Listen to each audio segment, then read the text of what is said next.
Nithyanandam Paramasukadam Kevalam Jnanamurtim Dvandvaditam Gagana Sadrisham Tattvamasyaadhilaksham Ekam Nityam Vimalamachalam Sarvadhi Sakshi Bhutam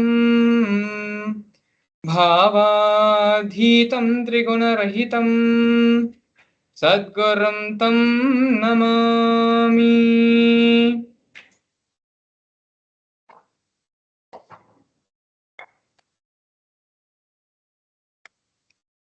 Namaskar everyone. Welcome you all to yet another wonderful Bhava Darshan, manifesting with the Supreme Pontiff of Hinduism, Nithyananda Paramashivam. Today, the Supreme Pontiff of Hinduism will be gracing all of us in the Bhava Samadhi Darshan of Somaskandhar Murthy. If you're a temple goer and if you follow the various temples and are a part of the various temple festivals, you would have seen or at least glimpsed the Somaskandhar Murthy at least once in any of these festivals or Brahmotsams which are being celebrated. Somaskandhar is one of the most beautiful and most represented form of Paramashiva, which is worshipped and celebrated across every single temple in India. As we get into the session, you will learn more about who is Somaskandhar, the Leela behind the happening of Somaskandhar Murthy, as well as the signs of Bhava Samadhi Darshan. We will also be from the direct powerful cognitions which are represented by Somaskandhar. With those powerful cognitions, we'll be going through internalization exercises and to see how we can apply these powerful cognitions in our own life. But before we get into the whole program, I'd like to share with all of you very special and very exciting news, which was released a couple of days back on Facebook. These posts are posted by on the Supreme Pontiff of Hinduism's official Facebook handle. The first report is by the News Minute media publication agency, which has published the truth about the Interpol notice, which was allegedly been put on the Supreme Pontiff of Hinduism. All the details and all the references for the information is also provided in the Facebook page. But if you actually go and if you see and read the Facebook page, the Facebook post, you will see that Interpol has never issued any sort of arrest warrant or any sort of notice against the Supreme Pontiff of Hinduism. Rather, Interpol themselves acknowledge and recognize the Supreme Pontiff of Hinduism as leader of the sovereign state of the United States of Kailasa. So this is one of the most extraordinary news. This is a very, very positive news and very, very good news for all of us Kailashan citizens and for the rest of the world as well. So please take a few minutes of your time to go ahead and spread this news on social media. This post is on the Supreme Pontiff of Hinduism's official Facebook handle in Facebook. And so as you can see here, media reveals the truth about no Interpol notice against the Supreme Pontiff of Hinduism. Has been recognized by the United Nations, international bodies, and multiple countries. After baseless rumors spread about Interpol notices being issued against the Supreme Pontiff of Hinduism, media like the News Minute have revealed the truth of no Interpol notice against the Supreme Pontiff of Hinduism, along with clear evidence of letters directly from the Interpol on the same matter. So actually, if you scroll down on this Facebook post, you will see the references as well as the screenshots where the Supreme of News Minute projecting, and if you can see here, it's being projected right now. So these are the official letters from the Interpol themselves issuing, saying that no notice or any sort of case has been put against the Supreme Pontiff of Hinduism. So this is one of the most extraordinary and one of the good and positive newses which has happened over the past couple of days. And please share this news with all of your family members in all of your social circles. The second, which we want to share with all of you, is the United Nations has recognized the persecution on the Supreme Pontiff of Hinduism and has published this on their official website. United Nations publishes another report on the persecution of the Supreme Pontiff of Hinduism on Kailasa's Gurukul and Kailasa's children and women. A report of the special rapporteur on the sale of sexual exploitation of children, including child prostitution, child pornography, and other child sexual abuse materials, on reparation for child victims and survivors of sale and sexual exploitation. The weaponization of sexual violence targeting women and children, especially of minorities' traditions, is part of a more pervasive and systematic campaign targeting certain indigenous spiritual traditions, minority communities, and their leaders. One such indigenous spiritual tradition, currently targeted by for extermination by deep state elements, is the Hindu Aboriginal Indigenous Agricultural Tribes, which is the AIAT community led by the Supreme Pontiff of Hinduism, Bhagavan Sri Nithyananda Paramashivam. Kailasa's Nithyananda Gurukul, the traditional residential education system of AIAT, is one of the core components of AIAT from a tender age. They learn the 64 Vedas, types of knowledge in a unique method of knowledge transmission. Since 2010, deep state elements have forcibly and unlawfully shut down the indigenous Nithyananda Gurukul, depriving the AIAT children of their fundamental human rights and right to traditional education. Several terrorist attacks continue on the AIT schools and the children to destroy the Gurukul indigenous education system, ironically by the state bodies responsible for reparation. So these reports have not only been published to the UN United Nations recognize this as well, and as you can see here, the official website of United Nations for Human Rights, where these reports have been published. The various persecutions on Kailasa, on the Supreme Pontiff of Hinduism, on Kailasa's Gurukul, and Kailasa's women and children. All of this is available freely. You can go and see for it yourself. All the references and links have been linked in the Facebook posts. If you actually go to the Supreme Pontiff of Hinduism's official Facebook handle, these two posts are featured and will be. So you can read the post for yourself, and please share and share this message, share this great news which is happening, where the Hindu persecution due to the hard work and sacrifice of the Supreme Pontiff of Hinduism is now being recognized internationally and is being acknowledged and is being properly in the international forums. And so now with this, we're going to enter into the grand narrative of the Supreme Pontiff of Hinduism, having the introduction of the reviver of Kailasa. The Supreme Pontiff of Hinduism was born in the year 1978 on January 3rd in the holy southern town of Tiruvannamalai in South India. At the tender age of 3, in the year 1981, the Supreme Pontiff of Hinduism was initiated into the Bala Sannyas, which is the child saint, by enlightened beings, masters, and his predecessors through a ritualistic ceremony. The Supreme Pontiff of Hinduism was identified as an incarnation by enlightened beings as Yogi Raj Yoganandapuri, Vidwan Panduranganath, and the 130th Guru Mahasannidhanam, which is the pontiff of the Tonde Mandaladinam of Kanchi.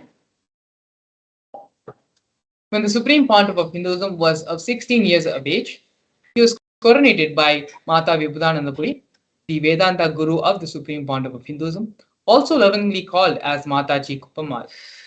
You can see there is a conch and a kamandalu, which is the water pot, to the left of the Supreme Pontiff of Hinduism, as well as the wooden staff to his right, all of which are given to the Supreme Pontiff of Hinduism by Mata Vibhudanandapuri. These are the traditional items which are handed over along with the official induction as the successor into the lineage. You can see here the photograph of the Supreme Pontiff of Hinduism standing with Mata Vibhudanandapuri, the Supreme Pontiff of Hinduism's Vedanta Guru, as well as the coronation photo taken when the Supreme Pontiff of Hinduism was inducted as the successor of Arunachala Sarvagnapeetham and coronated to revive Sri Kailasa. Next, we're looking at the early days in the mission of Kailasa into the mission of the Nithyananda Sangha. Here leftmost, you can see the black and white photo where the Supreme Pontiff of Hinduism himself, brick by brick, constructed the temple monastery complex for his guru, Mata Vibhudanandapuri, under the guidance of his gurus.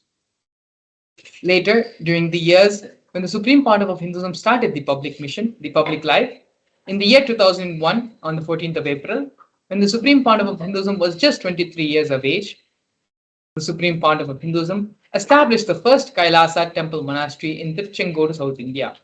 As you can see here on the left, in the supreme pontiff of Hinduism's own handwriting, the annotation is there on the photograph, marking and recording this historic date.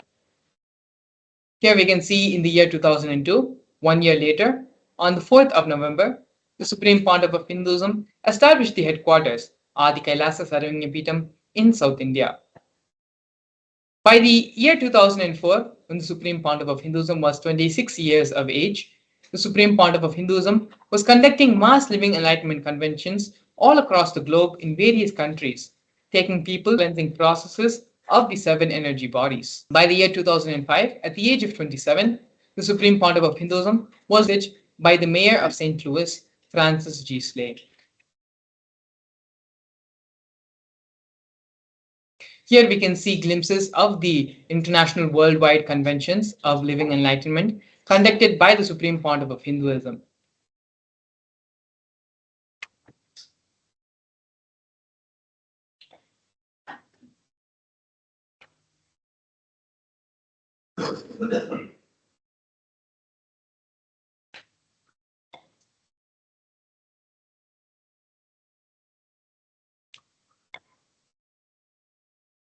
In the years 2015 and 2016, during the auspicious Kumbh Mela festival, one of the largest celebrated festivals in the world, the Supreme Pontiff of Hinduism initiated thousands into the mass living enlightenment, both in Nasik Kumbh Mela in the year 2015 and the Ujjain Kumbh Mela in the year 2016. As you can see here, we have photos of thousands and thousands of people visiting the Kailasa camp in Ujjain and in Nasik, and the Supreme Pontiff of Hinduism giving the mass initiations living into living enlightenment to all those who had come. We are now going to be looking at the various coronations of the Supreme Pontiff of Hinduism. The first one being when the Supreme Pontiff of Hinduism was just 10 years of age. The Supreme Pontiff of Hinduism was coronated as the 233rd Guru Mahasannidhanam of Kanchi Kailasa Sarvagnapeetham, which is the Tonde Mandala Adhinam.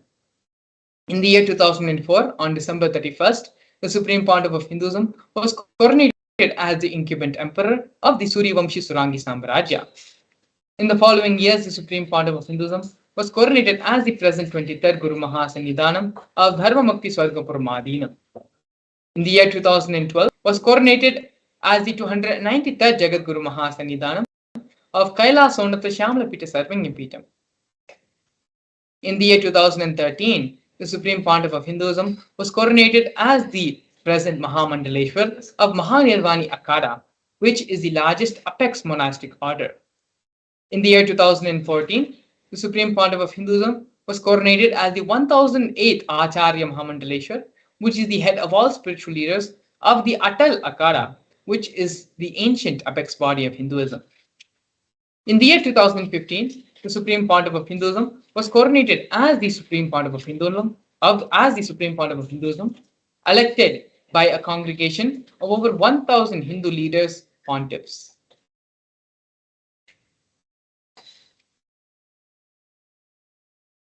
The United States of Kailasa is a macrocosmic, ancient, Hindu enlightened civilizational nation whose vision is living enlightenment for all of humanity.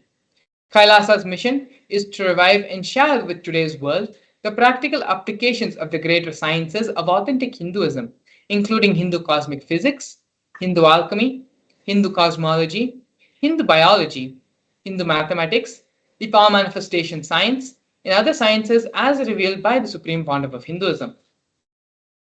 These sciences were once practiced freely in over 56 nations across the continent, but are now facing extinction due to the persecution which has spanned over a millennium.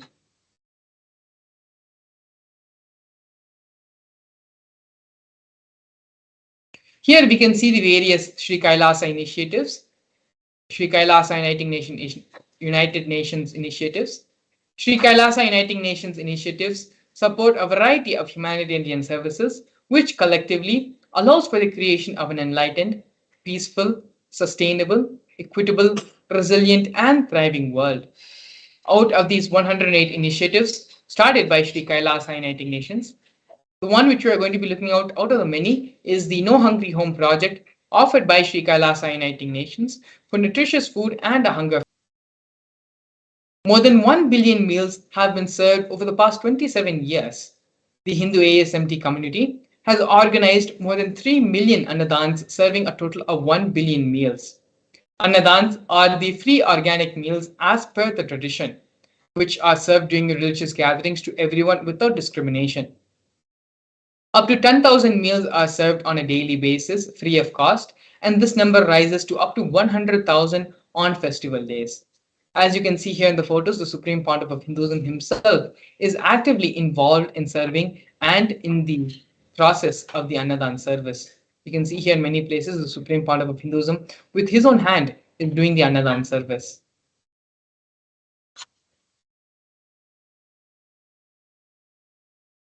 Here we can see Kailasa's protective and preventive COVID care centers offered by Sri Kailasa Uniting Nations for affordable and holistic health care.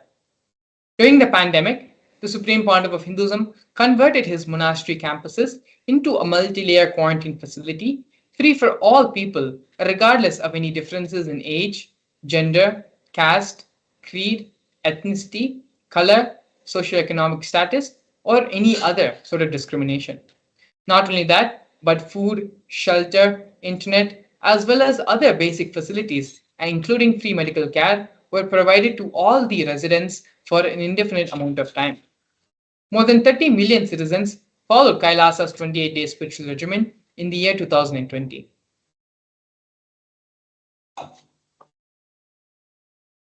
Here we can see the offerings made by Sri Kailasa Uniting Nations for education reform and development in the form of the Nithyananda Hindu University and the Nithyananda Gurukul.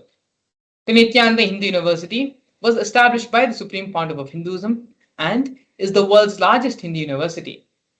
The Nithyananda Gurukul was inaugurated by the Supreme Pontiff of Hinduism on the 2nd of October 2006, the revival of the ancient Adi Shaivid Guru Disciple education system, which is an authentic knowledge transmission system based on enlightenment. Nithyananda Hindu University has more than 20 million enrollments, 7,000 free courses, and has extended campuses in more than 150 countries.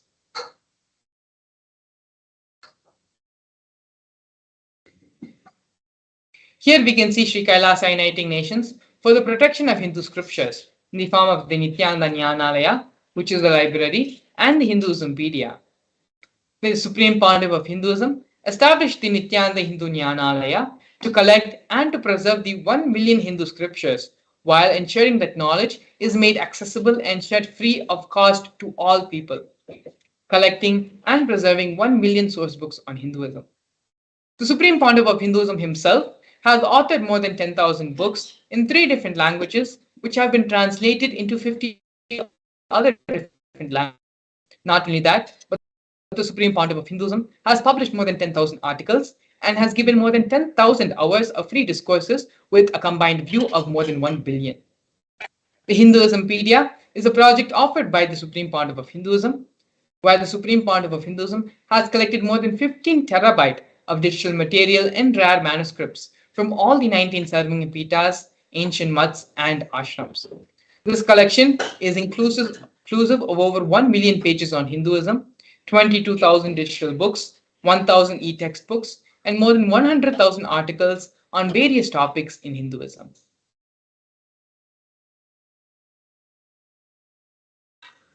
Here we can see Sri Kailasa Uniting Nations for global peace and religious harmony, offering the confluences for world peace.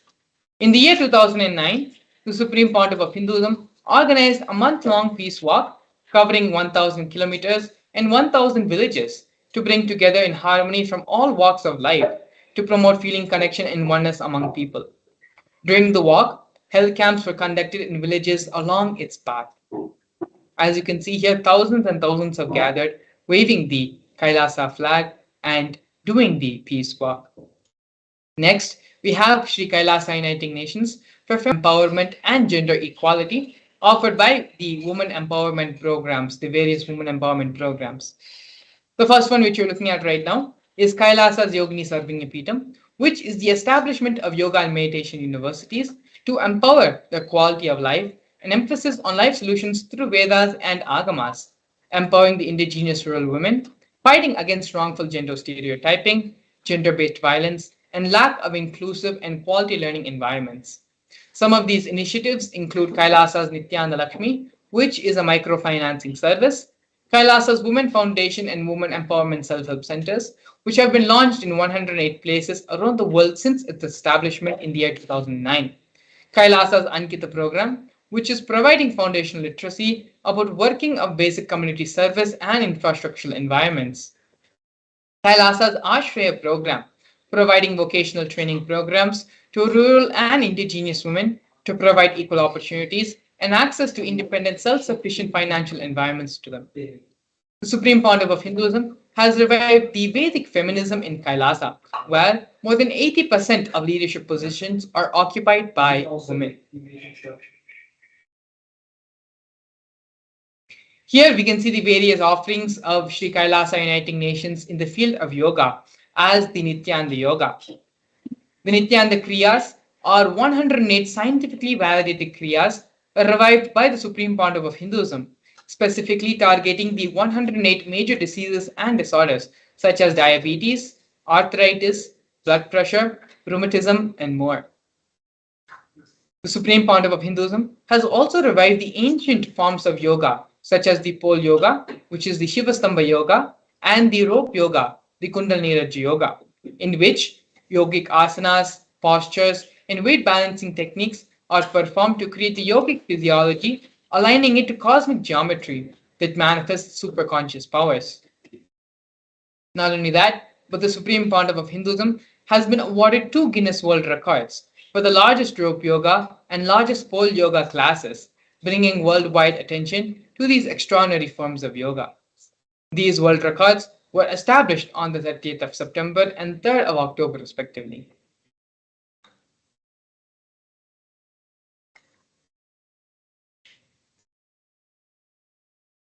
Despite being heavily persecuted continuously for more than a decade, the Supreme Pontiff of Hinduism, in his unwavering intention, commitment, and action in building the only Hindu nation, has established the sovereign state of the United States of Kailasa to protect, revive, and preserve Hinduism, the most ancient, most peaceful, still living, and long lasting demonstrable system that shows the possibility of peaceful coexistence amongst people.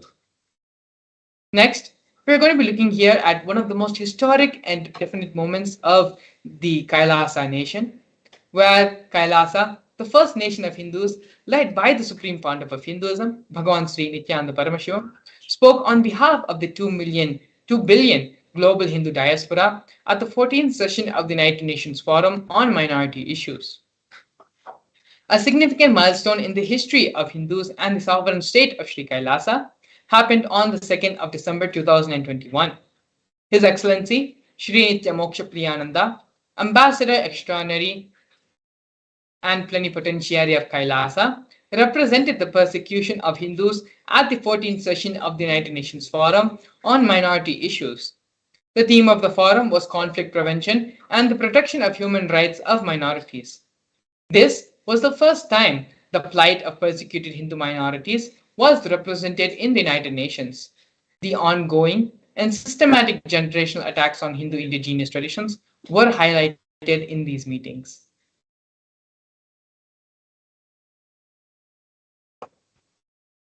Here, we're looking at the various attempts by the state and non-state actors on the Supreme Pontiff of Hinduism's life and on Kailasa. More than 70 assassination attempts and attacks, physical attacks, have happened on the Supreme Pontiff of Hinduism in India and abroad. 40 attacks on community members, destruction of monasteries and temples, over 60 incidences of attacks, molestation, and rape of women and women monks. Intense lawfare through the 100 false legal cases, all but one are dismissed. Intersectional persecution using entire government mechanism, politically owned media and judiciary controlled by politicians, inciting mob violence through social media. These are just but few of the massive methods, methodologies, and ways the illegal persecution and the harassment and the degeneration attacks have been happened on Kailasa and on the Supreme Pontiff of Hinduism for over a decade. But despite all Hinduism, in his unwavering intention, sacrifice, and hard work for the Hindu nation, has built the United States of Kailasa for all of us to peacefully practice and live and be have the establishment of the Hindu nation. In this next segment, we're going to be looking at one of the most important contributions given by the Supreme Pontiff of Hinduism for all of humanity, and that is the power manifestation science. We're going to be looking at the spiritual reference, the scriptural reference for the power manifestation science, how the power manifestation science works, as well as a live demonstration of these various powers. So please stay tuned. We'll be back with you after a short break to see the live demonstration of the power manifestation science. A more intelligently connected world leads to a brighter future. An enlightened humanity leads to a better world. During the Paramashivam program, we help people to discover their superhuman possibilities and help them to find and achieve the true purpose of their birth by giving them the techniques, practices, and methodologies from the Vedagamas, the original source scriptures of Hinduism. The Supreme Pontiff of Hinduism is reviving the ancient original Vedas and Agamas in all its glory, in a user-friendly way for the modern mind. The Supreme Pontiff of Hinduism is transforming human beings into divine beings, reviving, initiating, and replicating the 463 powers from the Agamas revealed by Paramashivam. The Supreme Pontiff of Hinduism is not just giving solutions for every problem man faces, but is making them irrelevant to their lives by transforming human beings into divine beings. Listen. Any argument presented by your mind, body, your present reality to establish you are not Paramashiva. You are not omniscient, omnipotent, omnipresent. Anything presented to prove you are not Paramashiva is illegitimate. Decide this. This is super determinism. Understand? Anything you declare as illegitimate will lose power over you, will die in few days, few minutes, maybe in few weeks, whatever few days it takes. It will not have power over you. Understand, this is the method for sudden enlightenment. This is the method for sudden enlightenment. It happens by the Shaktipada. Here Paramashiva is sitting to tell you all, you are Paramashiva. You are with Shaktipada and Shaktinipada. The Dvitiya Vijnasa Krama is an extensive and thorough yoga sequence to prepare your body to receive the experience being given by the Supreme Pontiff of Hinduism. Through the yoga, which is aligned as per the source scriptures laid down by Paramashiva and the Agamas, you break all the impossibility in your body and in turn break the very cognition of impossibility. The program leads you to go beyond your human frame and limiting human ideas, which prevents you from living your highest possibility. I will reach you wherever you are, whichever corner of the world you may be. I will reach you with enlightenment. Again I tell you, I am not here to prove I am God, I am here to prove you are God. Don't wait to become divine. Register now at paramashivoham.org.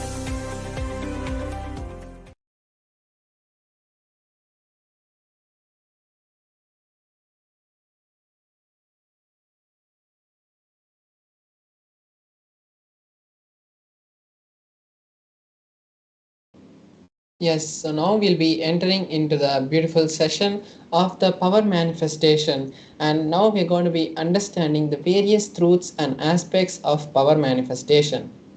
So what is power manifestation? How is it helpful to our life? And what is the science actually of power manifestation? So now we are going to be going through a beautiful and informative sequence of understandings where we learn the science of power manifestation.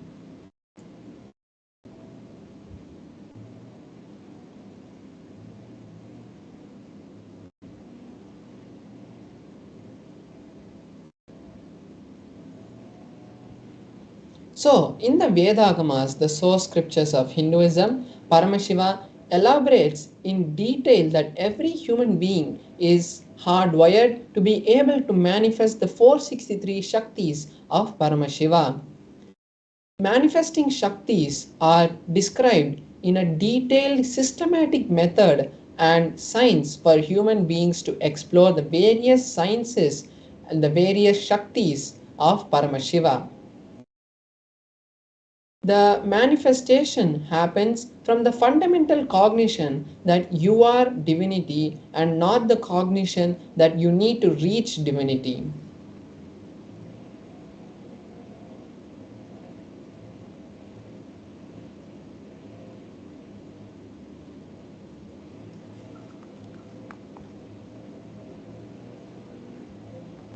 So now we're going to be seeing the difference between the Shaktis and the Siddhis. Shaktis express from the space of enlightenment, whereas the Siddhis manifest from the space where you are reaching enlightenment through various penance and hardships. That time the Siddhis manifest. Shaktis are the source of enlightenment, whereas Siddhis manifest only in the path of enlightenment. The Shaktis, on the other hand, are a blessing for every human being. Means every human being after the initiation of a living incarnation or an enlightened master can manifest the Shaktis. Siddhis happen only after lots of hard penance. The Shaktis also are permanent, whereas the Siddhis are not permanent and they divert us from the path of enlightenment.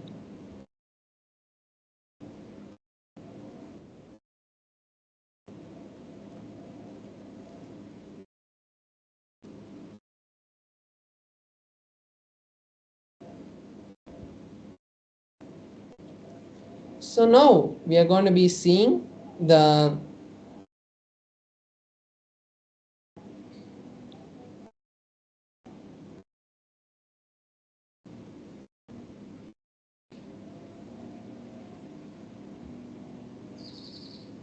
Yes, so now we are going to be seeing the various pramanas or the scriptural, the references and the way the powers are authenticated. So we have four different methods and layers through which the powers are filtered. So first is the Shastra Pramana, which is the source scriptures, the revelations of Paramashiva's direct teachings, like in the Vedas and the Agamas. Then we have the Apta Pramana, which is the experiences of the various enlightened masters, rishis, incarnations, and the other manifestations of Paramashiva. The various way all of these great beings who have come before us have taught the world and shown to the world that these powers are possible by humanity.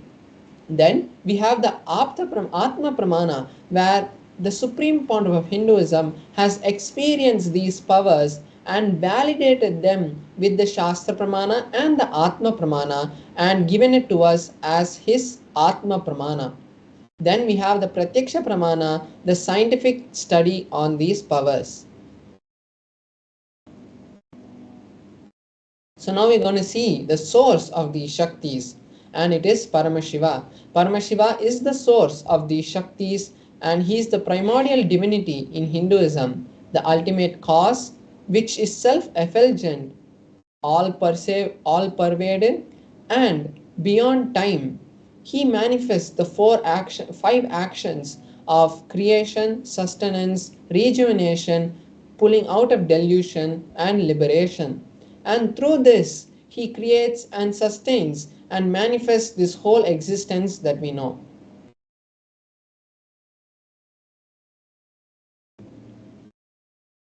The direct words of the Supreme Pontiff of Hinduism, he says that every ultimate truth, when a powerful cognition is mapped into the consciousness, our individual consciousness, it manifests through every human as Shaktis.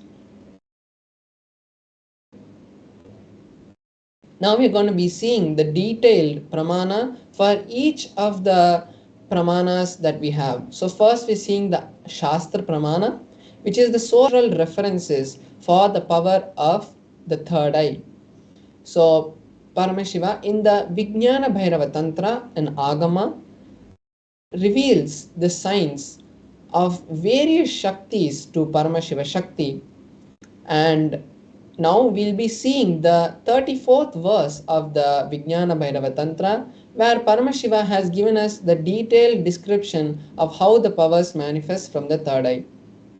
He says, Kapala antarmano nyasa tishtanmilita lochanaha kramena manaso dhadyat lakshayet lakshyamuttamam.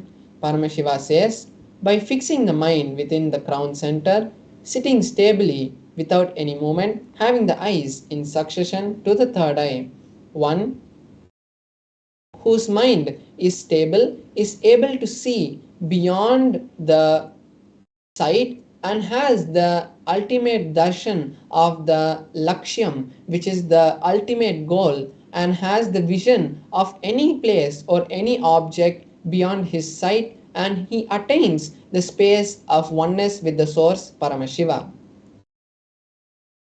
Now we'll be seeing the Apta Pramana, the experiences of various enlightened masters who have come before us. So here we have the beautiful scripture reference from the Mahabharata, where Bhagavan Shri Krishna gives Arjuna the initiation into the third eye. Arjuna asks Bhagavan Shri Krishna that he wants to see the cosmic form of Bhagavan Shri Krishna.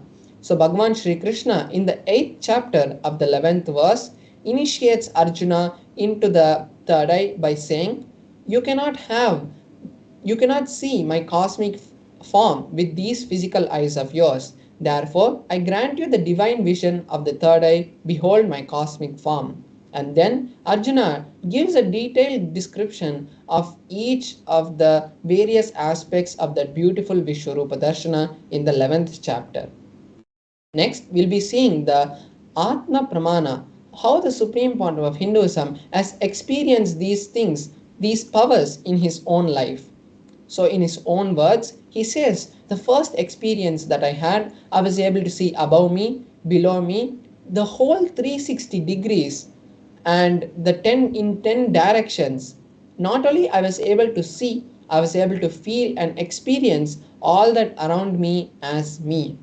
So we can see here how directly the Supreme Pontiff of Hinduism's Atma Pramana, his own experience, is matching with the Shastra Pramana. Next, we are seeing the Pratyaksha Pramana, which is the scientific study on the powers. So they had conducted an experiment directly on the Supreme Pontiff of Hinduism, and they had conducted the positron emission tomography test on the Supreme Pontiff of Hinduism's brain, and at that time they found high amount of radiation and energy being radiated from the frontal lobe where the third eye is, and the same readings from which they had seen in the scans of the Supreme Pontiff of Hinduism has been replicated in the Balasans and the various yogis who have also gone through these scans.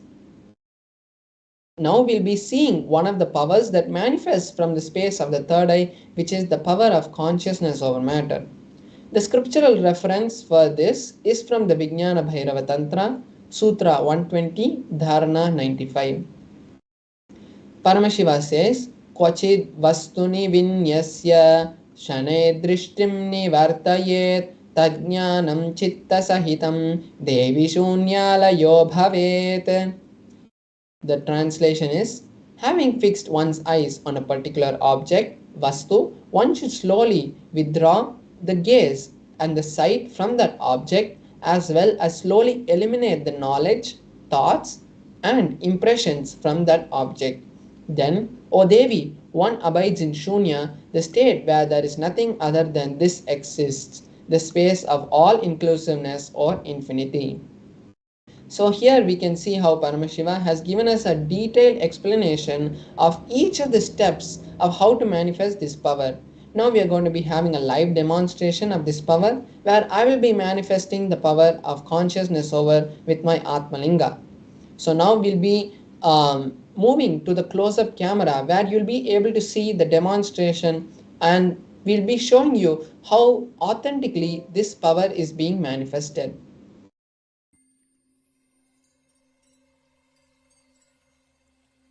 I welcome you all with my love and respect. Let you all open all your three eyes. Om Nithyananda Paramashivam. Om Nithyananda Paramashivam.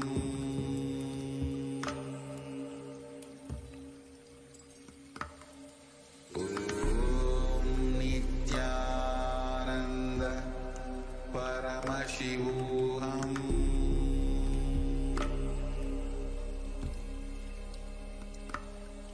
Om Nithyananda Paramashivam.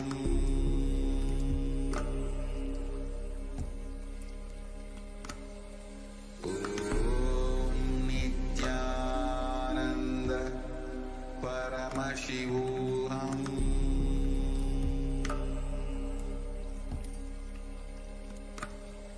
Om Nithyananda Paramashivam.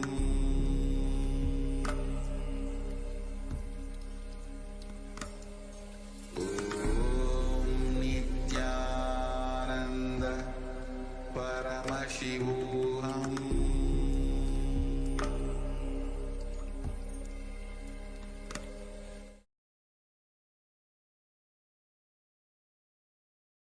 Yes, so now we are all able to see the Atmalinga, and you can see my hand also. So now I'm just showing you my hand also. You can see that there is no kind of strings or any glue, all those kind of things which are there on my hand. And we can see the Atmalinga also, and as we know, the Atmalinga is made of a crystalline material, so there is no kind of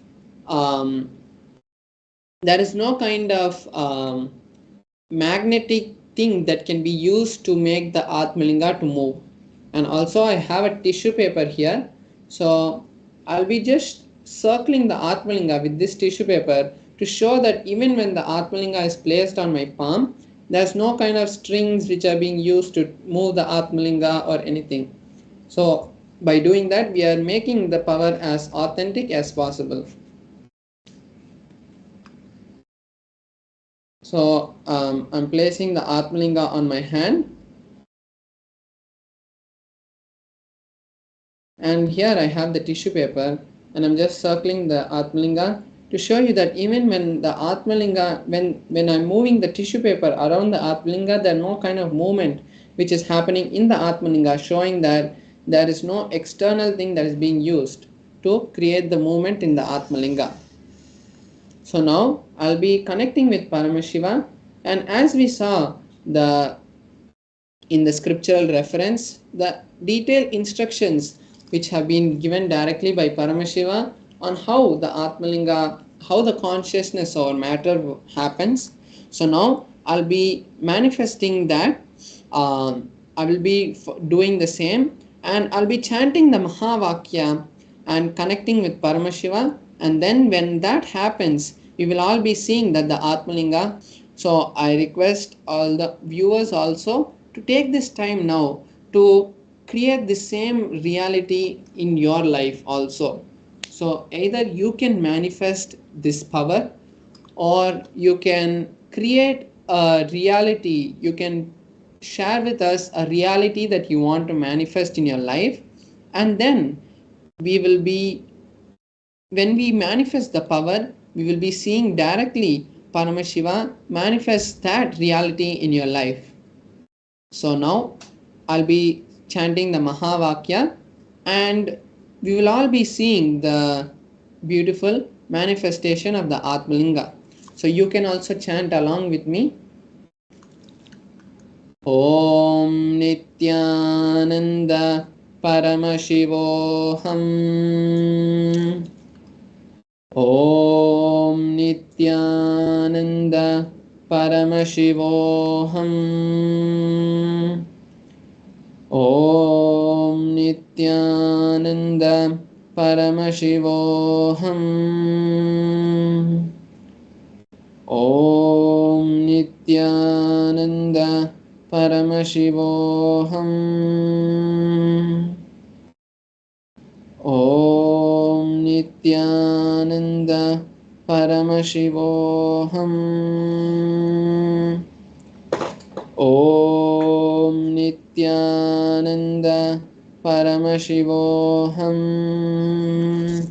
So as the Atmalinga is moving also, I want to show that there is no kind of movement or no kind of external thing that is being used to create the movement in the Atmalinga.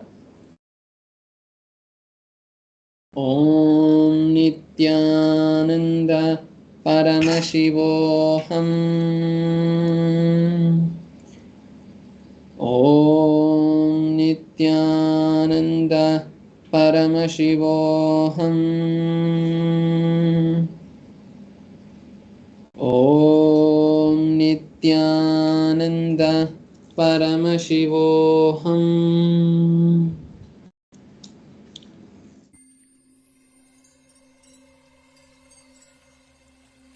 I welcome you all with my love and respect. Let you all open all your three eyes. Om Nithyananda Paramashivam.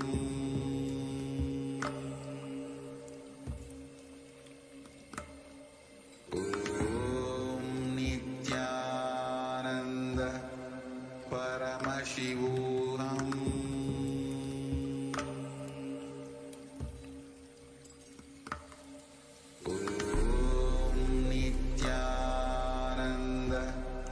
Paramashivam. Om Nithyananda Paramashivam. Om Nithyananda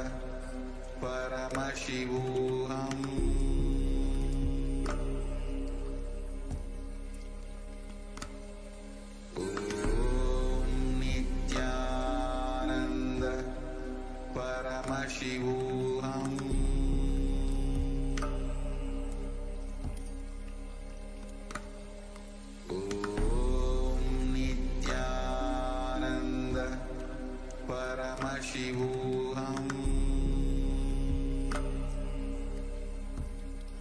Paramashivam.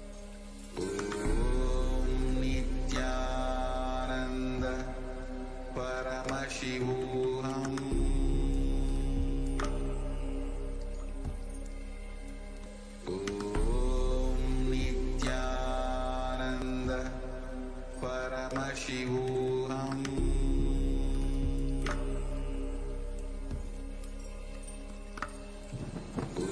Om Nithyananda Paramashivam. Yes, so now we have seen the beautiful manifestation of the Atmalinga, and now this is the best opportunity for all of us to take, best time we can take to create the reality of Mahaparamashivoham, where we'll be learning to manifest this kind of Shaktis. And the goal of this consciousness or matter is not to just move the matter, but it is to create the realities that we want. It is to have a personal, intimate relationship with Paramashiva and create a better future for you and your family. Because in the Mahaparamashivam, you'll be learning lots and lots of powerful cognitions which you can use in various situations of your life to create a better future for you.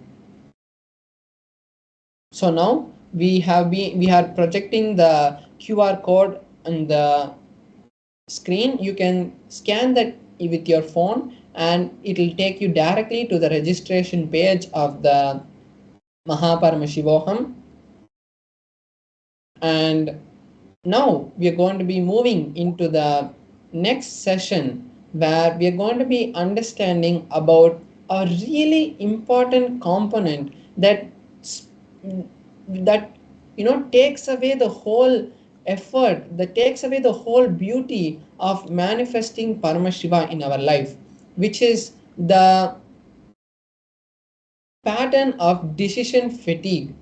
And when we have this decision fatigue, it always, when we have a breakthrough in our life, we think, oh, I've taken so much, I've done so much, and you just get overwhelmed and you don't enjoy that you have allowed Paramashiva to create something in your life. So when we understand about how we can go beyond this decision fatigue and break this pattern of decision fatigue, we will be able to allow Paramashiva to flow through us. So we'll be listening to a series of satsangs by the Supreme Point of Hinduism where he'll be teaching us and explaining about how this decision fatigue can be overcome. So now let's sit with our head, neck and spine in a straight line, and as most importantly, make sure that you take notes of and share it with your friends and families in the social media, and make sure that you write it and keep it as your book of hearts. So now let's sit with our head, neck and spine in a straight line. Let's bring our awareness to the third eye, and let's bring listening to our space. And now let us enter into the video.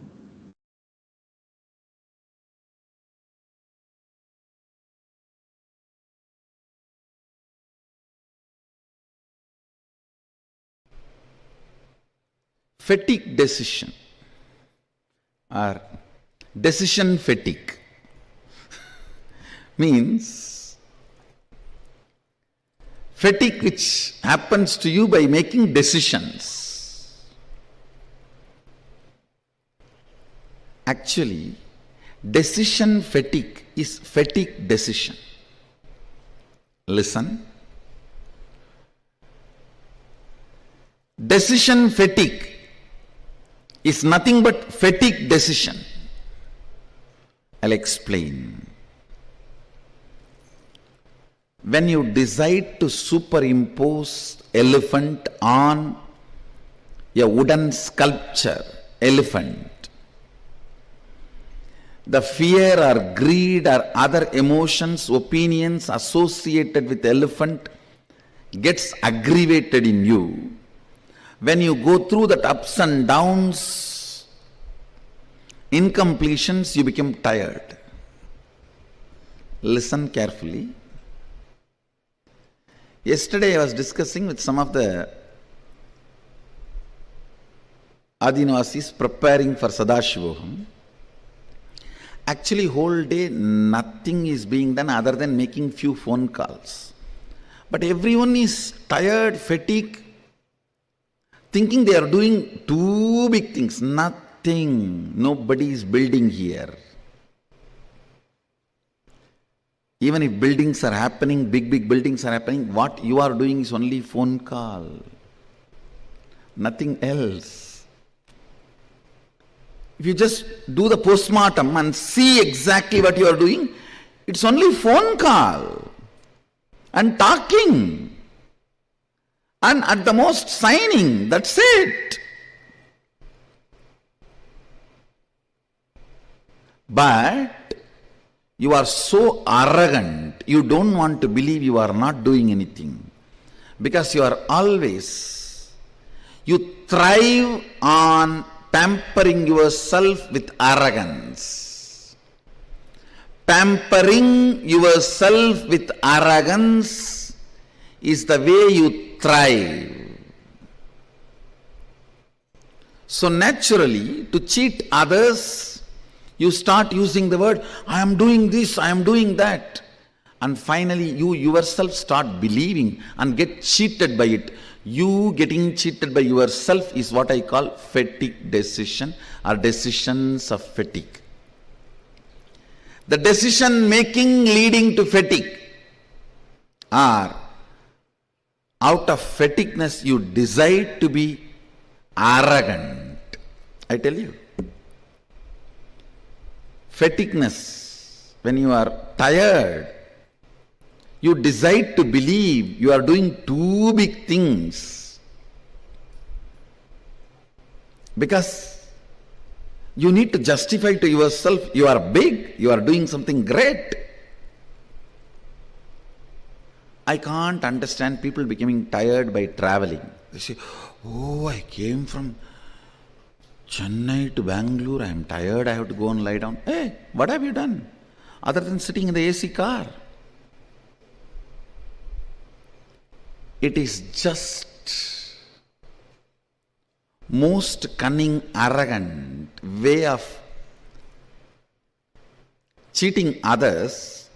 Unfortunately, while you utter these words to cheat others continuously, after 4 or 5 times you start believing that words and get cheated.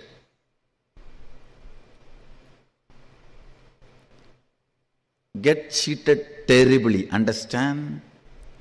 If you cheat your boss, you are doing great, you may gain some money. If you cheat yourself, you lost your very life. Anybody who cheats himself or herself loses life. You are in utter confusion, don't know what to do, don't have direction, don't have any real movement done. Tired, busy. End of the day, if you see just blown arrogance. I am this, I am that, I am doing this, I am doing that. Actually, if you see what you are doing, nothing more than calling or talking. I told to the Adinavasi whom I was talking, now you are standing here, holding your hands. For 100 decision your brain has to take. To put the weight on the right leg, left leg, hold the hands together, all that. To build this whole campus, less number of decisions only your brain need to take. Actually, even for your breathing, how many decisions your brain need to take? Less than that number of decisions only you need to take every day. Even you are most productive, much better than me. Even if you are in that space, you need to take only less decisions which you need to take for your breathing. For your breathing, if you are taking 100 decisions for the work, the whole thing will be successful. It's arrogance.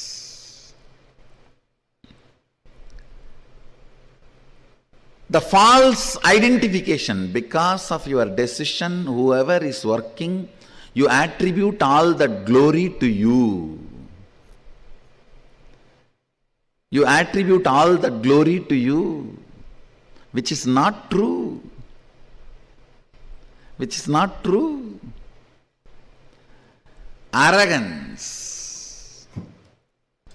Because decision makers are paid more money than the people who are working, you develop certain arrogance.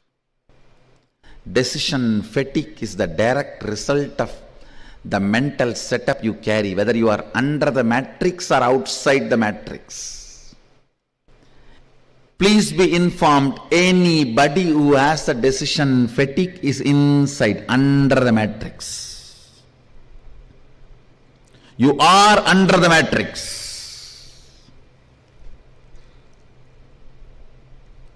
Anybody who understands Actually, if you see more subtler way, for breathing, how many decisions you take? Less number of decisions only you need to take, even to be a ultimate successful billionaire or to do any work done. If you understand that, suddenly work will bring a lot of strength, joy, activism, being alive. If the micromanagement does not bring frustration and fatigue in you, you are out of matrix. Even your so-called macromanagement brings fatigue, decision fatigue in you, you are within the matrix. Arrogant, violent, you are dangerous to live with. Fatigue decision, people's prana is dangerous to breathe. Kandu muttu kettu muttu, don't even see them. It will be disaster for you. Don't even talk to them. They will put poison into. Understand.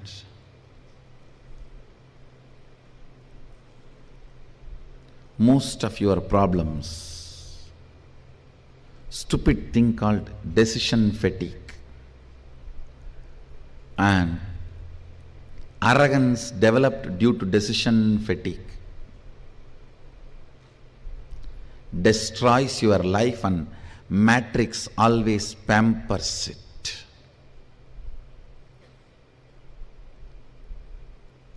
If you come down to the existential ground reality and see your life, nothing but a few decisions I took, which is as easy as breathing, few words I uttered, which is as easy as flirting, few signatures I made, which is as easy as autographing. That's all. Nothing else is done. If you understand that, you will be a light being. You will be young forever. You will never become old. You may become bold, but not bald.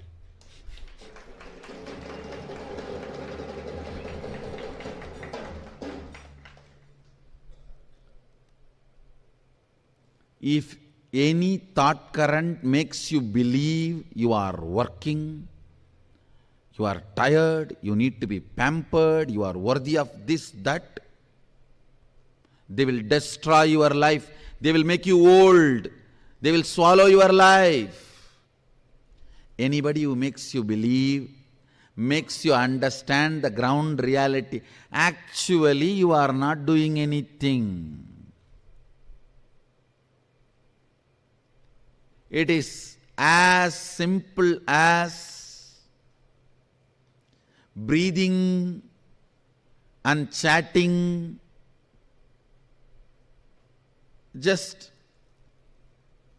walking around, as simple as, see, if you have a vacation, what all you will do, you are not doing anything more than that in any of your job, I am telling you. It is just your idea of today vacation, today office. Whether it's the Balasant having pus in his ears needs healing, or somebody came and stole something in some branches, or some devotee got into accident, he needs immediate healing, I need to attend. How I sit and go on micromanaging tirelessly, almost 800 to 1000 decisions I make a day without decision fatigue. Actually, 2 days before the Sadashivam started, I took the Sadashivam team all around the campus and I was telling them, hey, don't think you guys have done a big job. All of us put together, we made 2000 phone calls and 100 successful phone calls, that's all. Don't think about what you did based on the result. Think only based on what you did. If you think based on the result, you will fall into decision fatigue. Decision fatigue is one of the biggest suffering of the corporate mind. And I said, all of us put together made 2000 phone call and 100 successful phone call, that's all. The whole team collapsed, came down to planet Earth. I should say got grounded from the airy, fairy, Hari.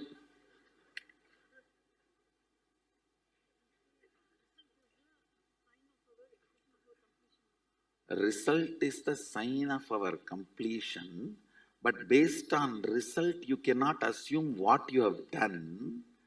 When it comes to what you have done, see, feeling about what you contributed should come only from what is the effort you put.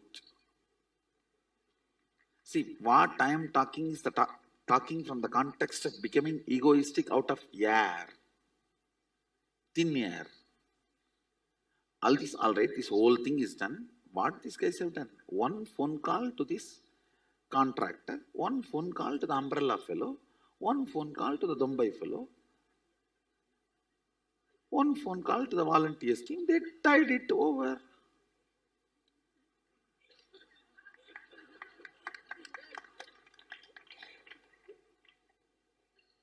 Oh. Let us come down.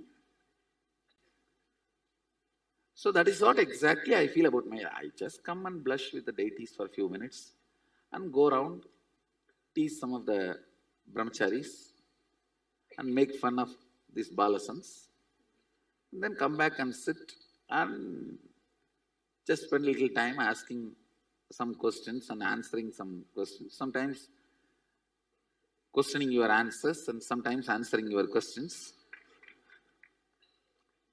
Go back and rest back into Samadhi. That's all.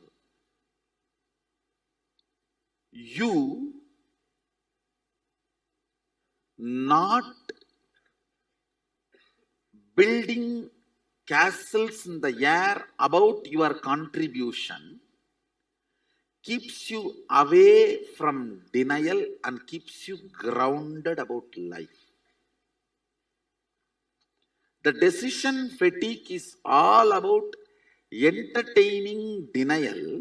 When you entertain denial, listen carefully. You need to justify you are doing too many big things. So you have to always weigh yourself based on the result, not based on what you contributed.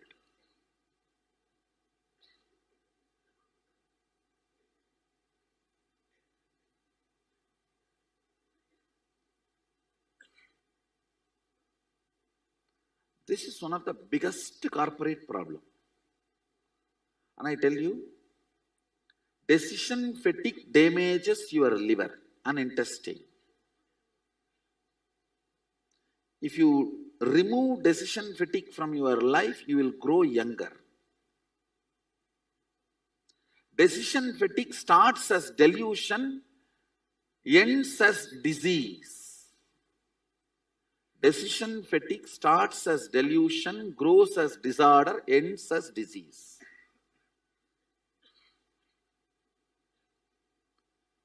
I know many of you are not convinced that you have a decision fatigue. You all feel that really you are contributing something.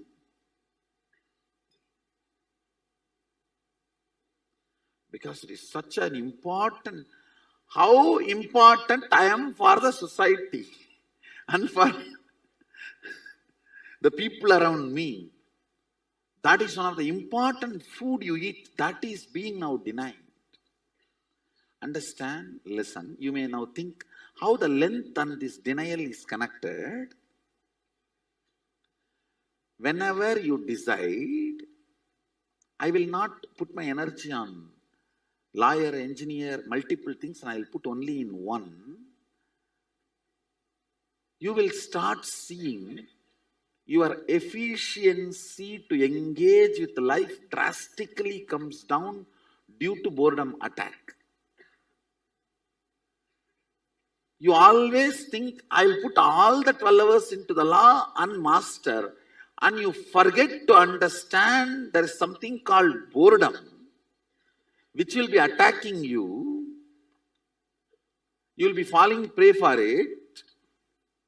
You may have to face that in your course. You don't plan to handle, you don't have a right plan to handle the boredom. But you deny all the other entertaining aspects of your routine. When the boredom attacks, you collapse. Denial always leads to low efficiency, low engagement with life. When the engagement with life comes down, depth of the boredom increases. Depth of the boredom, denial, less engagement with life, decision fatigue is all one and the same. How many of you?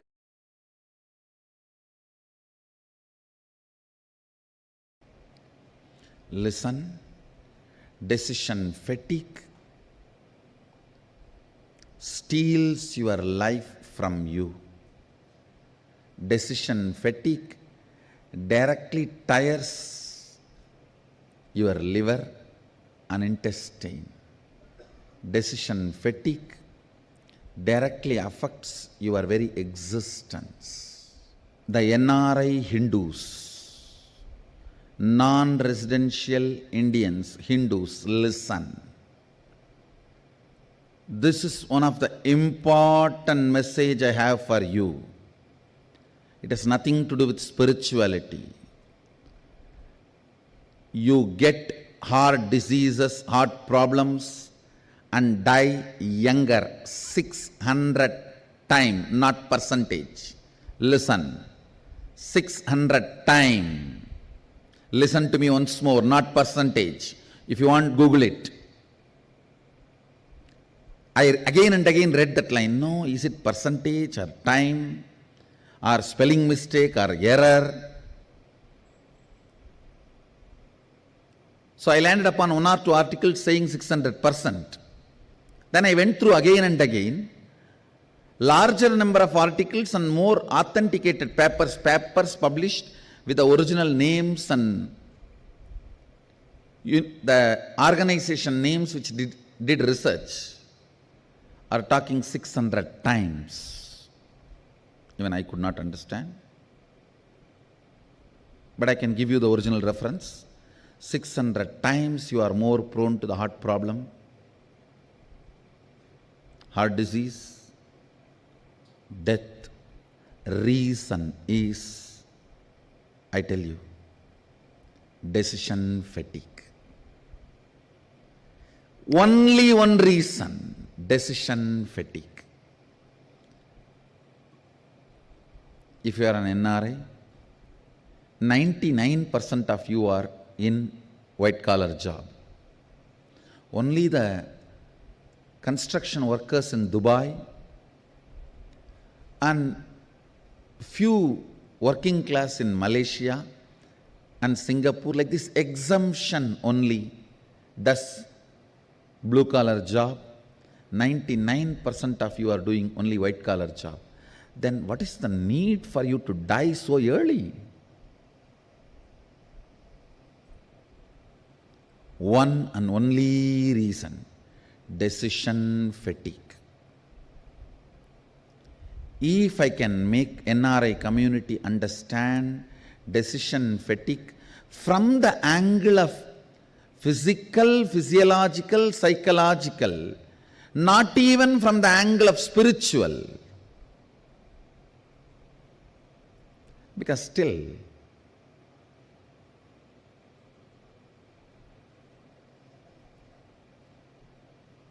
the NRIs have their own matrix.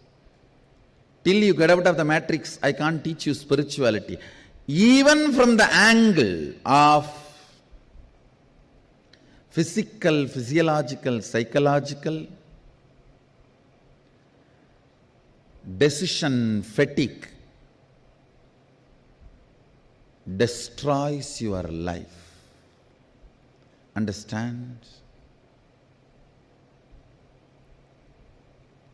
If I make this one truth to the whole NRI community, if I can reach this one truth to the NRI community, I feel I have done my responsibility. Because it is very unfortunate, the NRI community is not understanding or not yet discovered the solution. They have not understood the decision fatigue can be healed just in one sitting. It does not need to be part of your life. A simple understanding about integrity, grounding yourself based on integrity.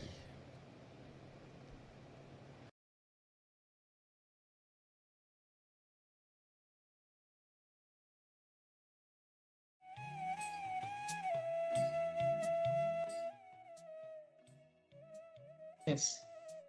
Very beautifully, the Supreme Pontiff of Hinduism expanded on the topic of decision fatigue and how it's one of the problems which humanity is suffering the most from. As Swamiji himself has told, it is decision fatigue, not anything else, which is causing the NRI community to die at such a very early and young age. Despite not being physically or mentally or psychologically stretched to that extent, where most of them are working only white collar jobs, but still the death rate and the longevity of the NRI community is small because of this one thing, because of decision fatigue. Decision fatigue, as Swamiji also shared, is one of the most difficult things for us to accept and come to terms with, that we all are suffering from decision fatigue.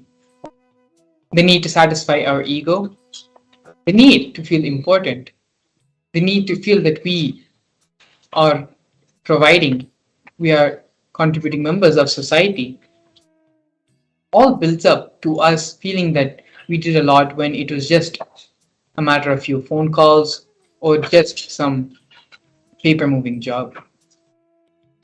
And so for that reason, it is understanding, accepting that we have decision fatigue in our lives, that we are all suffering from this pattern, is the only way we can come out of it, and the only way we can actually become energetic, active, and contributing members of society. Swamiji beautifully gives an example. It is like a dog who runs around the whole day thinking he is doing something, he's trying to achieve something, but in reality and actuality, he just moved from one place to the other. There's nothing which he actually accomplished in life. Our decision fatigue is the same thing. We are constantly running, thinking we are running and accomplishing something, but all we're just doing is going around in circles from one place to another, but not actually accomplishing and getting any work done. Only when we first accept that we are suffering with decision fatigue, only then we will be able to come out of the problem. Here with us, we have an internalization exercise to help us come out of the pattern of decision fatigue. The biggest problem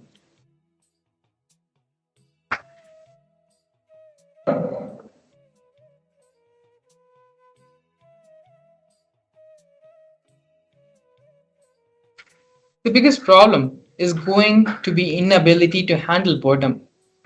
Human civilization will collapse due to boredom if we don't teach people to conquer time. It is time people learn the science of conquering time. See, something has to pull you towards the future. You can't always be pushed from the past. This is a beautiful understanding Swamiji gives. And if you see, we are actually already suffering from these problems today. With the exponential growth of social media, the advent of social media platforms like TikTok, where the attention span of a person, of an individual, is not more than 10 to 15 seconds. where the videos which you upload itself is limited to only 30 seconds. That is the maximum amount span a person is going to give you before they continue to scroll, before they continue to move on to something else. We have already entered into that age of boredom, where a continuous stream of information, of entertainment, of different types of entertainment can only satisfy you and keep you engaged and keep you in a solidified state. You start becoming restless, you start becoming bored. Maybe a small version of hypertension starts happening in you. This will only lead to further and further stress, further and further anxiety, and further hypertension in an individual. We are already entering into that era of boredom. And unless we understand these powerful cognitions about decision fatigue, about conquering time, we are always going to be suffering from boredom and we are always going to feel life is a pain, life is depressing. Unless we have the inspiration to move forward, to get pulled forward towards life, we're always going to be pushed from the past.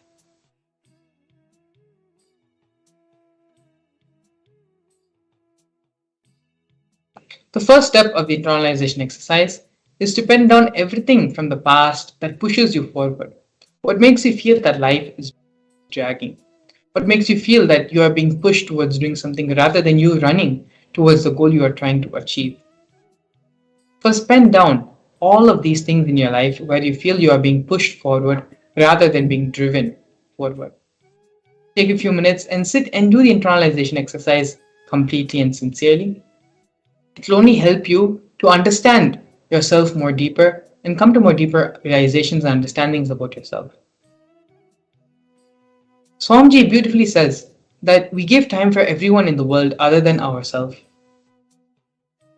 Very rarely we give time to ourselves to improve our own personal personality, our own being, and become a more complete person, a more intelligent and understanding and mature person. These 20 minutes of the process which we are doing every day as part of the introduction to the Bhava Darshan is one of the only few moments in your life where you are sitting and you're working on yourself personally. You're working on your personal development. You're working for you to become a better person.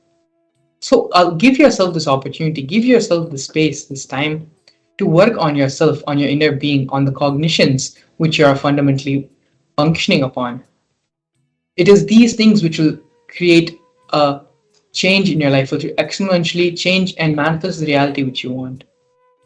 So, whatever distractions, whatever things which may be distracting you or taking up your space and time and your attention span, keep them all aside for a couple of minutes and just be completely and sincerely focused in the internalization exercise. If for you your gadgets or devices are a little bit distracting for you, then keep them away as well for a couple of minutes and just pick up a simple pen and paper and pen down from the whatever you feel is pushing you from the past, whatever feels like a load or which has to be done because you have to do it. All these things which you feel that you are being forced to do, that you need to do it because it's supposed to be done and not because you want to be done. Pen down all these different things in your life which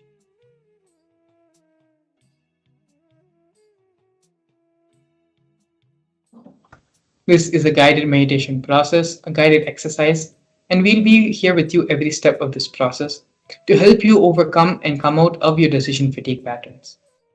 So now please take a few minutes and sit and start penning down. Everywhere in your life you feel that things are happening out of routine, things are happening because it has to happen in a completely uninspired way, which needs to be done and which you feel is a load on your life.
Don't allow yourself to get distracted by things which may be happening in your Varna space around. Allow yourself to be completely integrated, completely focused. Exercise. Coming out of the decision fatigue pattern, bring so much of energy personally in everything which you do. Not only will so much of energy come, you will really starts getting accomplished. The feeling that I'm doing so much of work, but still nothing is happening. The truth is that that much of work is actually not being even put in. But make yourself feel important to satisfy the ego of yourself that you are important and you are contributing. You are someone who society needs, who's valued by society. It is unfortunately and ironically the same ego which is preventing you from actually being a contributing member of society. So doing this process and coming out of the decision fatigue pattern, as Swamiji shared earlier, is the only way you can actually really have the energy boost which you need in your life for you to manifest and make things happen the way you want it to happen. This is the ultimate of a personality development, personality change, which you can call, but ultimate life transformation cognition, which you can start carrying, manifest, make things happen in your life the way you want it to happen. Please sit sincerely and do the exercise. It doesn't need to be even a serious process, it just needs to be sincere. Sincerely go through, analyze your life, and identify all the places where you feel things which you are being forced to do in life, things which you have to do in life are happening because they are all put a load on you, not because you're doing motivation. Identify all these things. And once this is done, we can move on to the next step. To take a few more minutes.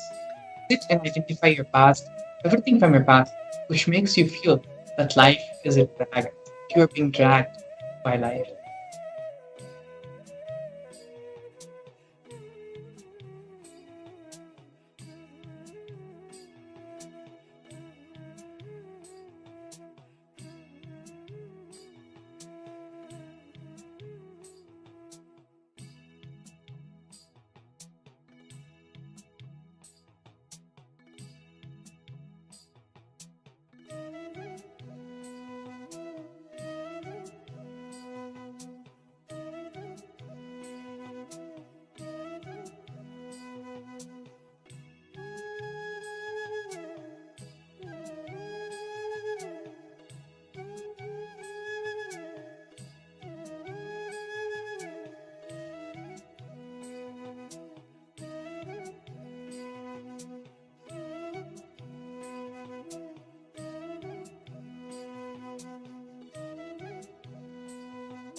Let's now enter into the next step of the process.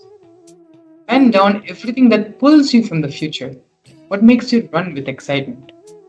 Previously, we looked over all the things which is pushing you towards the future, all the things which you despair in your life, which you don't want to face every day, but you're forced. Things which you have to do every day, but you don't want to. Those are the things which you identified in the previous exercise. In this exercise, let's identify everything which is pulling us towards the future. What makes us run with excitement? What makes us get up in the morning every day? What is that which excites us and forces us out of the bed, where we can just jump out of the bed with excitement? Write all the things which excite you in life, which makes you want to live for another day, which makes you want to enter into the next day.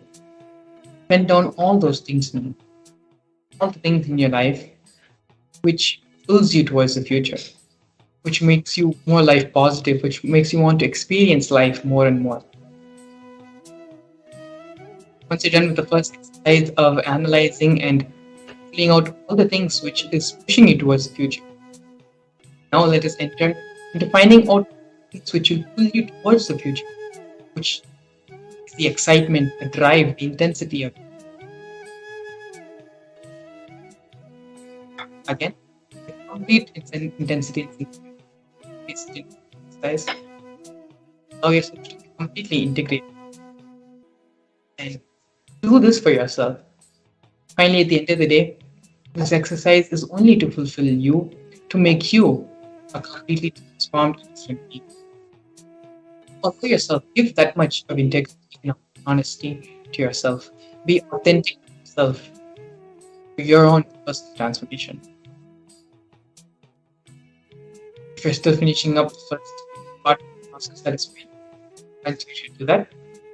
And once you're done, pen down all the things which excites you, which pulls you forward, drives you to become a better person, to make magnificent things happen around you. Success.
Understand? Swamiji says again and again, something has to pull you towards the future. You can't always be pushed from the past. See, being pushed from the past is dragging your life. Something has to pull you from the future. Only then you will run with excitement. Please understand, being pushed by the past, being pulled by the future. There is too big difference. Pushed by the past, you will move in a slow way. But being pulled by the future, you will be flying, you will be dancing. So the science of conquering time needs to be taught to the world. It is only when you are pulled, when you're excited, enthusiastic, inspired by life, will you actually start living life? Will you actually start becoming younger? It is when we are being pushed by life, when we are suffering with decision fatigue, we become older and death starts approaching very quickly. It is only when we are moving towards life, when we are being pulled towards the future, we start becoming lighter, we start becoming younger. We start. This next step now is the science of conquering time. Discard boredom and be pulled into life by the excitement of the future. With this final cognition, with this understanding, the transformation in your life will start happening. When you understand that it is only through inspiration, it is only by being pulled towards the future, you will become younger, all your health problems will start disappearing, the decision fatigue will start leaving your cognition. You have conquered time. You have understood the secret and reality of manifesting youthfulness, manifesting energy, and becoming, going beyond the physical difficulties, the realities, and the sufferings of this plane. You start becoming divine. With this, the only other further step which needs to be is registering yourself for the Mahaparashikam program. For this understanding which you're having right now, this powerful cognition which you're living with, will be bolted in you with the superconscious oneness Advaitic experience the Supreme Pontiff of Hinduism will give you in the Mahaparashikam process, during the Mahaparashikam program. So with this, the Paramashivam link to register yourself for the Mahaparashikam program and the website where you can learn more about the program are both linked below in the form of the QR code and in the screen.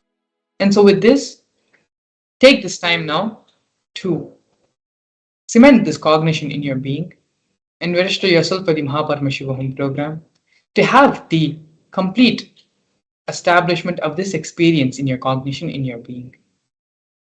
We'll be entering into a short break, after which we'll be working on causing your personal reality and manifesting your reality and manifesting the Mahaparashikam program with you. So please stay tuned. We'll be right back. A more intelligent to a brighter future.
Paramashivam.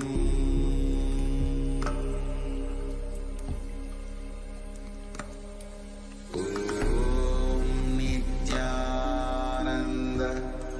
Paramashivam.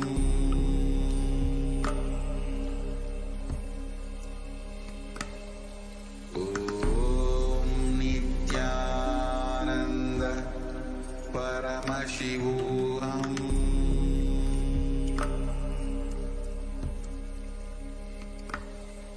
Om Nithyananda Paramashivam.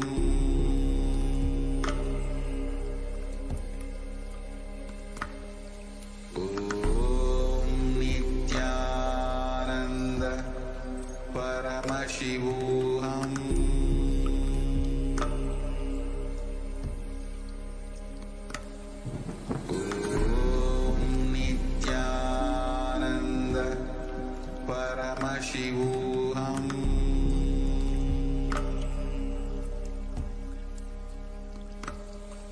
Om Nithyananda Paramashivam.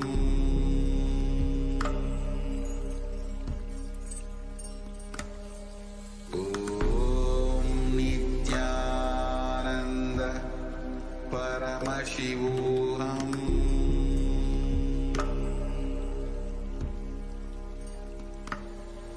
Om Nithyananda Paramashivam.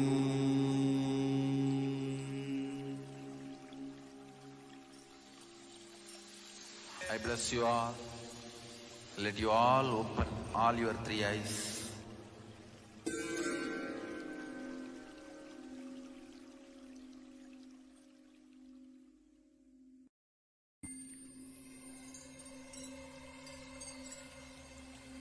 I welcome you all with my love and respect.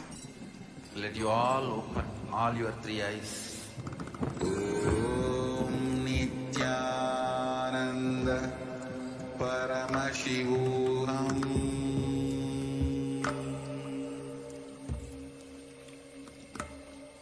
Om Nithyananda Paramashivam.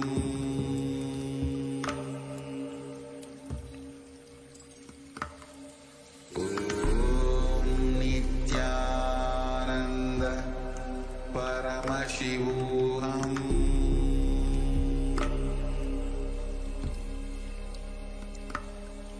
Om Nithyananda Paramashivam. Om Nithyananda Paramashivam. Om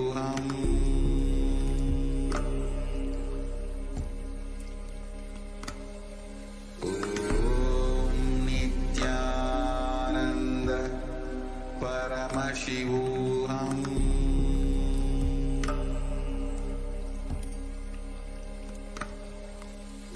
Om Nithyananda Paramashivam.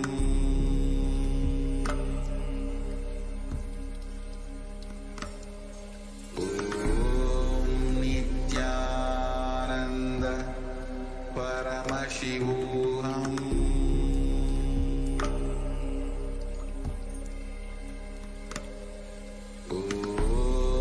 Nithyananda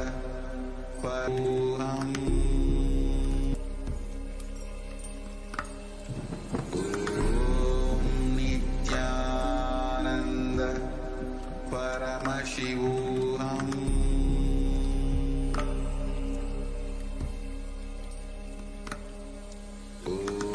Om Nithyananda Paramashivam.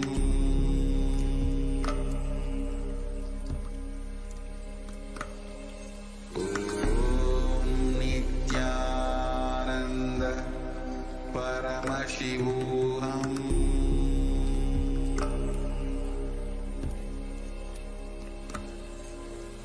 Om Nithyananda Paramashivam.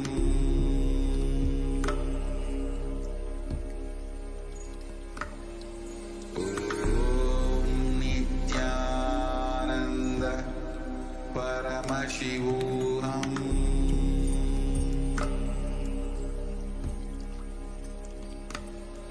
Om Nithyananda Paramashivam.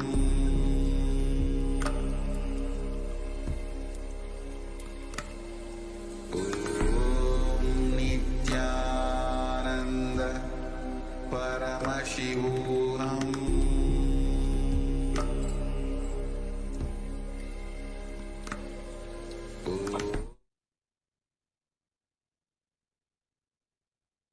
नित्यानन्दं परमसुखदं केवलं ज्ञानमूर्तं द्वन्द्वातीतं गगनसदृशं तत्त्वमस्यादि एकं नित्यं विमलमचलं सर्वदी साक्षिभूतं भावातीतं त्रिगुणरहितं सद्गुरुं तं Namami.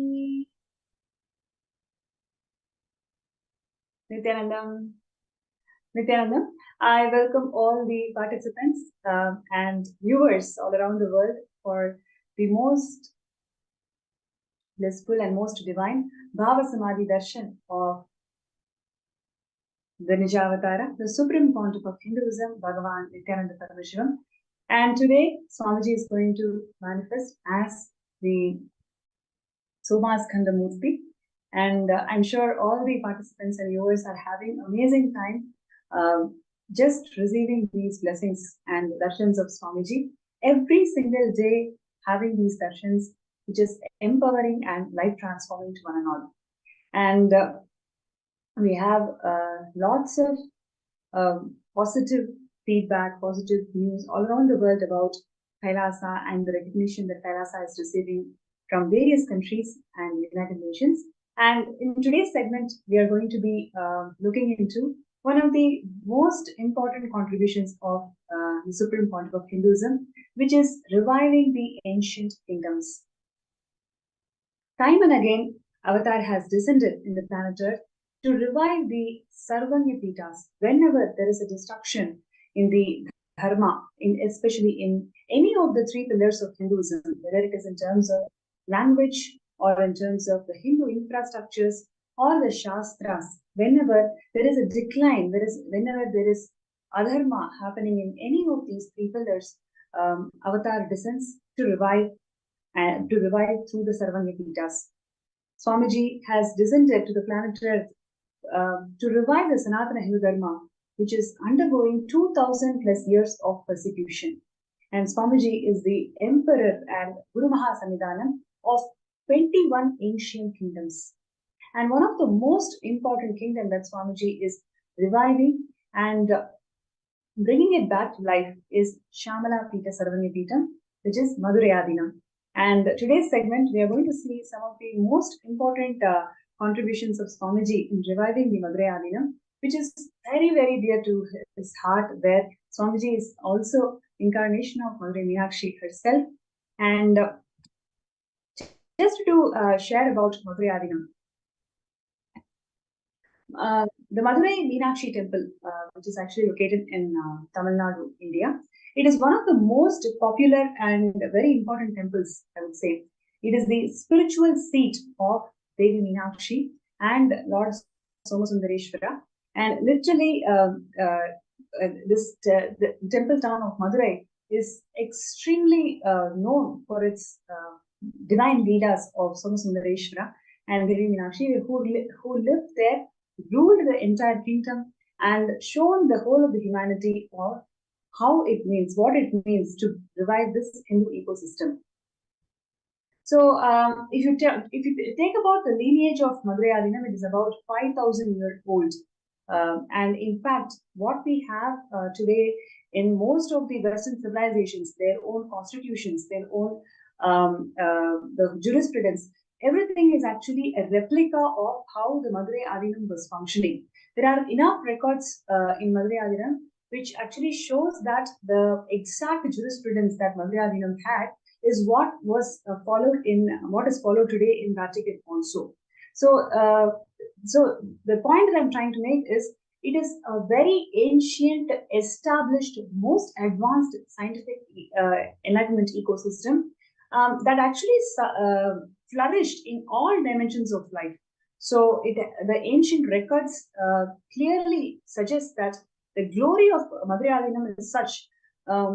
Every single aspect of enlightenment ecosystem literally flourished under this, under the rule of Devi Meenakshi and Lord Somasundareshwara. And the Madurai Adinam is Hindu Adishaivite monastery, and it is actually world's oldest surviving monastic order. It is the world's oldest surviving monastic order. It has this kind of legacy, and Swamiji is the current Guru Mahasannidhanam of this Madurai Adinam. And it is established by the incarnations, like I mentioned, Devi Meenakshi and Bhagavan Somasundareshwara. And literally, they came down and ruled the entire city of Madurai, and it was revived by Nithyananda, and followed by him, several enlightened masters held the greatest seat of Madurai Adinam and shown the whole world the legacy, the spiritual legitimacy, economic legitimacy, and the religious legitimacy of Madurai Adinam, the whole world. And coming into that lineage is what we have Swamiji, who assumed the responsibility of being the Guru Mahasannidhanam of Madurai Adinam in 2012. So,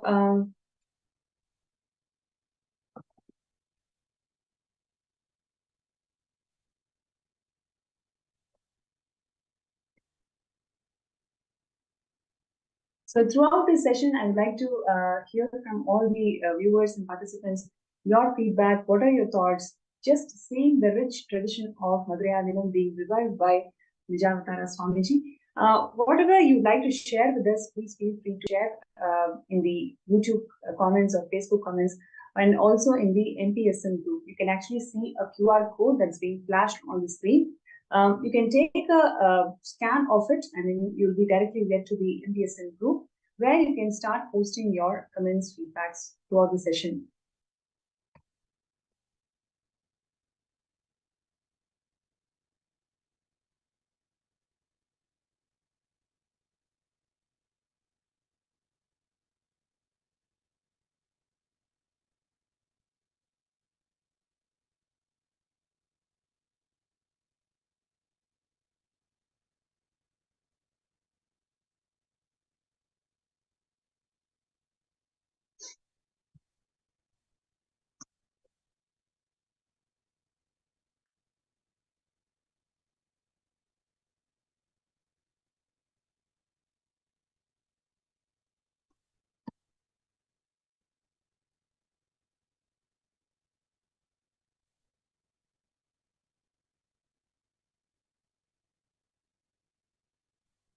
And before we get into more details, also would like to share with all the viewers that the Pandyan kingdom, which is actually one of the oldest Hindu empires, and it has the longest history of continuously ruling as an empire. The Guru Mahasannidhanam of Shamala Pita Sarvanya Pita Madurai Adinam was the spiritual head, Guru, and also the political head of the state of this Pandya kingdom, which is a very important statement that I would like to share with all the viewers, that they also act as the political head and they are also the spiritual head of this kingdom. And even in contemporary colonial era, the Madurai Adinam has actually appointed the Guru Mahasannidhanam as the Pandya Niyamana Murai, Pandya's coronation procedure.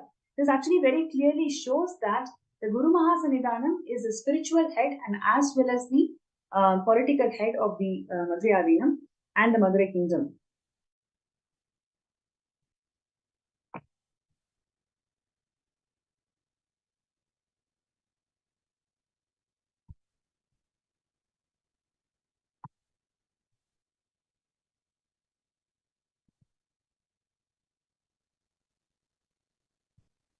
Yes, and what you are seeing here today is the beautiful and most divine coronation of Swamiji as Madurai Guru Mahasannidhanam of Madurai Adinam.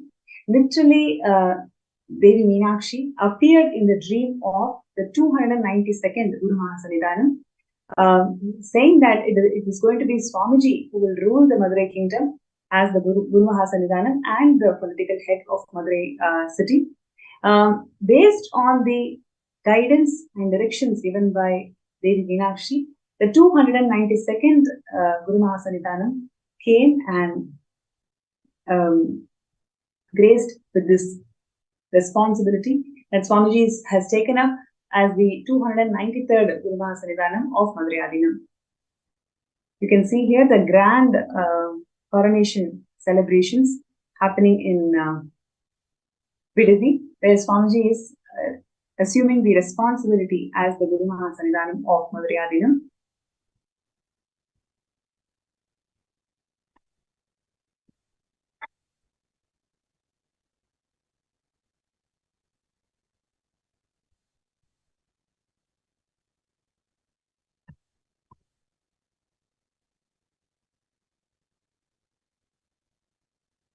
Yes, and as soon as Swamiji assumed the responsibility as the Guru Mahasannidhanam of Madurai Adinam, Swamiji started reviving all the temples under the Madurai Adinam.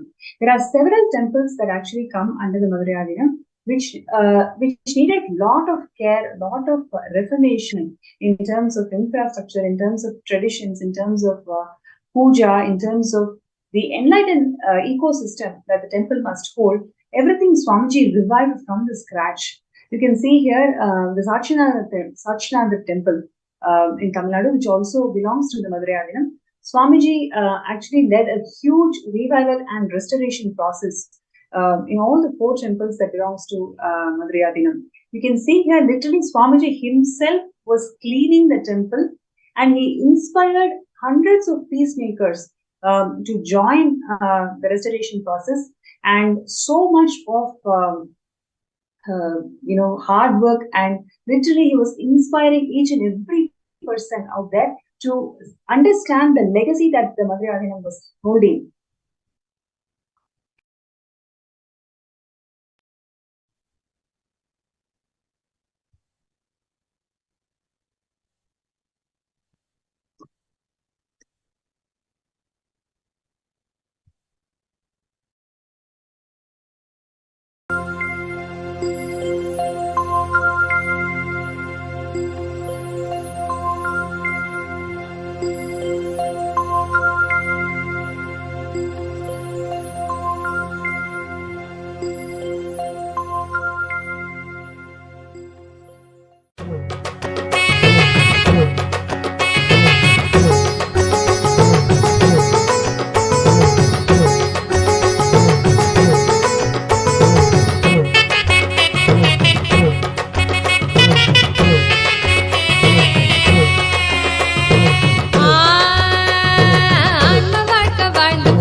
Nityananda சொன்ன சூத்திரம் அது எல்லாமே எங்களுக்கு வேத சாஸ்திரம்.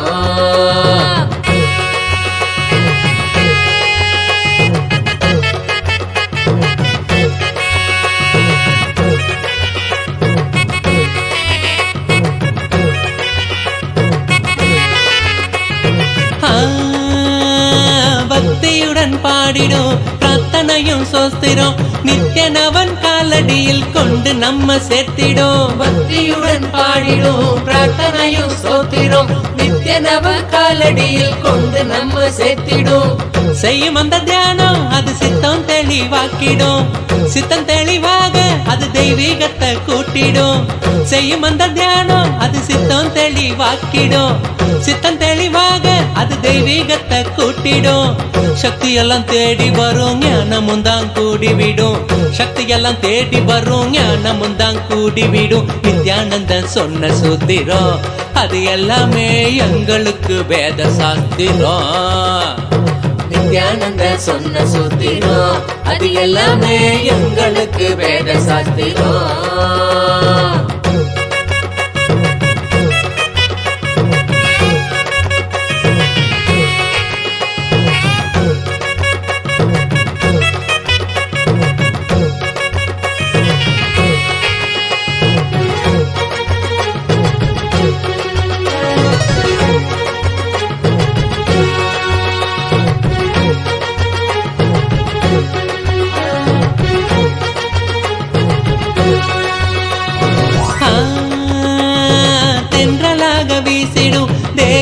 சிலிர்த்திடும் சொந்தமாக்க எண்ணிவிட சேர்ந்திடாம ஓடிடும் தென்றலாக வீசிடும் தேகந்தான் சிலிர்த்திடும் சொந்தமாக்க எண்ணிவிட சேர்த்திடாம ஓடிடும் கைகளும் துறக்க அது கனிவுடனே நிறைஞ்சிடும் இதயத்துக்குள்ள இனிதாக வரும் ஆனந்தம் கைகளும் துறக்க அது கனிவுடனே நிறைஞ்சிடும் இதயத்துக்குள்ள இனிதாக வரும் ஆனந்தம் சக்தியெல்லாம் தேடி வரும் ஞானமும் தான் கூடிவிடும் சக்தியெல்லாம் தேடி வரும் ஞானமும் தான் கூடிவிடும் நித்யானந்த சொன்ன சூத்திரம் அது எல்லாமே எங்களுக்கு வேத சாஸ்திரம் நித்யானந்த சொன்ன சூத்திரம் அது எல்லாமே எங்களுக்கு வேத சாஸ்திரம்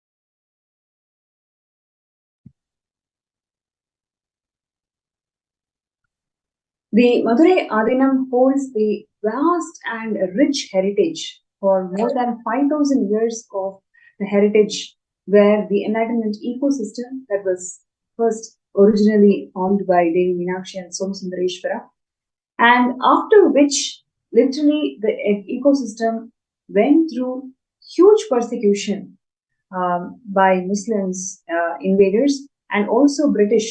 And after post independence, the delegitimization started happening to this great ancient heritage. And then after which, when Swamiji assumed the responsibility as the Guru Mahasanidhanam of Madurai Adinam, literally every single aspect, every single wing of the ecosystem, Swamiji started reviving right from 2012. So what we are seeing here is the restoration and revival process where Swamiji himself personally involved in the entire cleaning process. And you can see here literally how Swamiji is inspiring all the peacekeepers of Kailasa to involve in this revival and restoration process.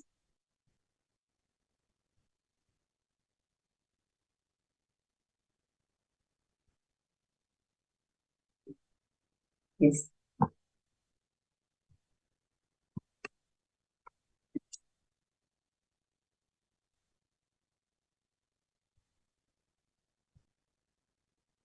Yes. So,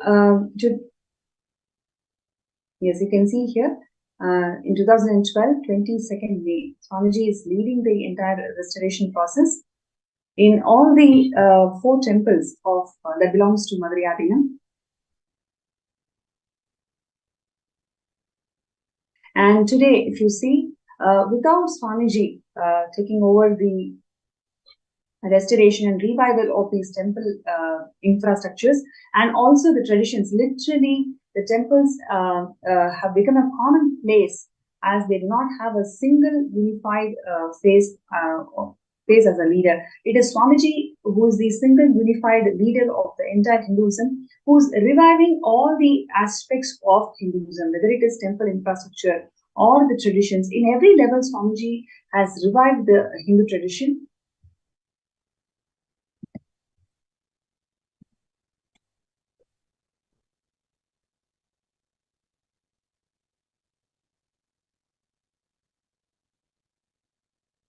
Yes, once again, you can see here how Swamiji is inspecting the entire restoration process and at the same time guiding all the peacekeepers.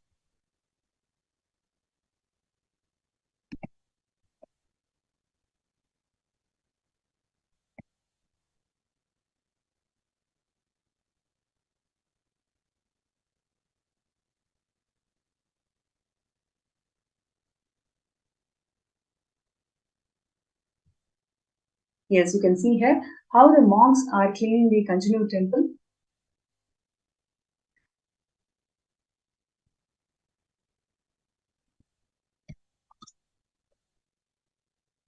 And not only cleaning and restoring temples, Swamiji also revived the Annadan.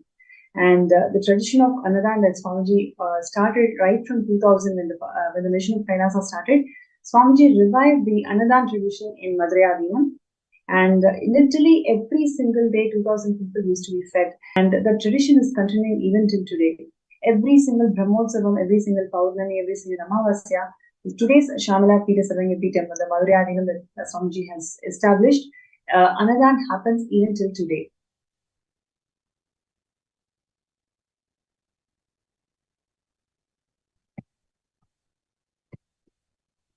And along with Annadan, Swamiji also revived the Vaidhyalaya. Free medical camps was conducted in all the different places of Madurai Adinam.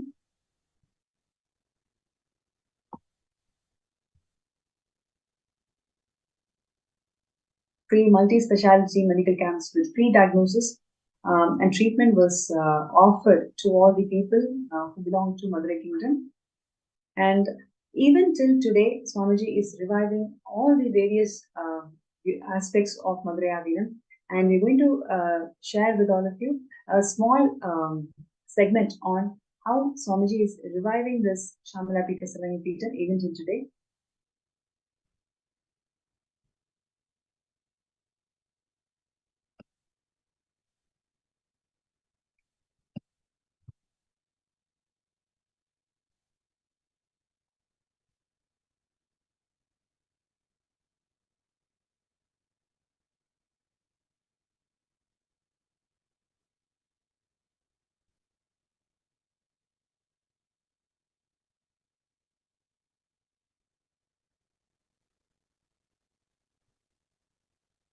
Yes. And the current day, where Swamiji has established the Shamala Pita Sarvangapitam, right next to the temple, Madurai temple, Swamiji had revealed some of the historic revelations about the current Shamala Pita Sarvangapitam. So on 29th May 2019, historic breakthrough happened when the exact land where Devi Meenakshi emerged from the sacred ritual fire as a 3-year-old, from where she started ruling the entire kingdom of Madurai from the Putrakamishti Yajna, literally from that exact place, the Madurai Adinam, the Shamala Pita Sarangipitam is established.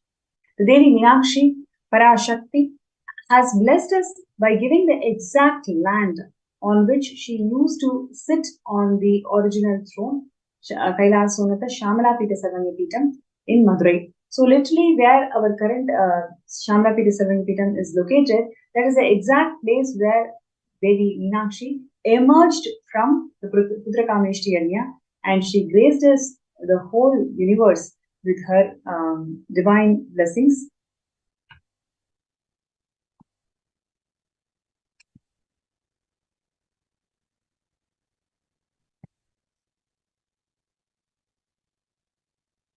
And the revival of Kailasa, established by Paramashivam himself, the cosmic principles as per Sanatana Hindu Dharma, has started with Devi Meenakshi through a divine revelation to Swamiji, showing the exact land where she sat in her original throne, and she was ruling the entire Madurai. So that's the exact place where the Dharma Mandir of the current Shamala Pita Sarangipitam is there.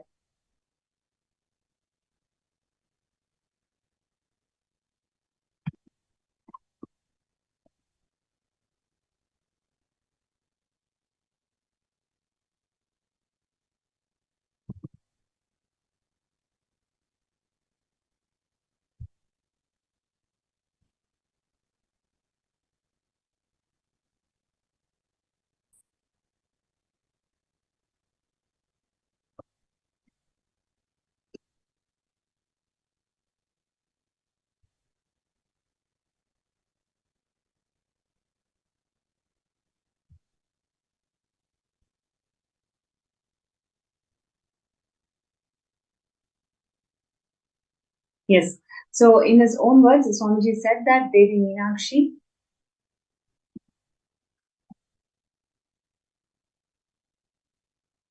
has blessed us all by giving the exact land on which she used to sit on her original throne, ruling the entire kingdom of Madurai. And Swamiji revealed from Akashic that this was the very place where the sacred fire of Putrakamishti Homa was lit, and Meenakshi emerged out of this fire.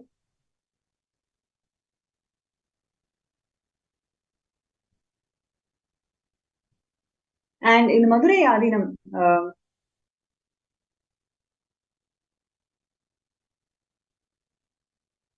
the part of Thiruvilayadal Puranam, compilation of all the divine plays of Paramashiva and Devi Parashakti, there is a vivid description of a place where Putrakamishti Homa happened. Lines like the Velvi, the Homa conducted by Kuruvarar in the eastern side of the temple, where Lord Indra stays, confirms the location. Literally, the current Shyamala-Pita Sarvanya-Pitam is exactly located in the same place where the Putrakamishti Yagna was conducted.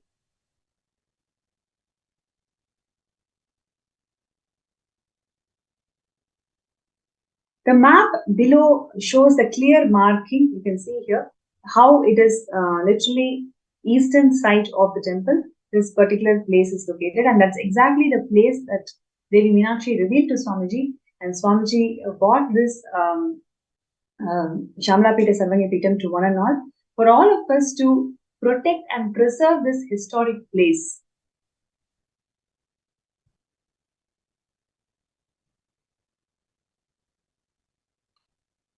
And on 6th of June 2019, Swamiji has revived the Shyamala-Pita Sarvanya-Pitam, the world's oldest apex body of Sanatana Hindu Dharma, and it is now being revived to become the world's largest apex body of Hinduism.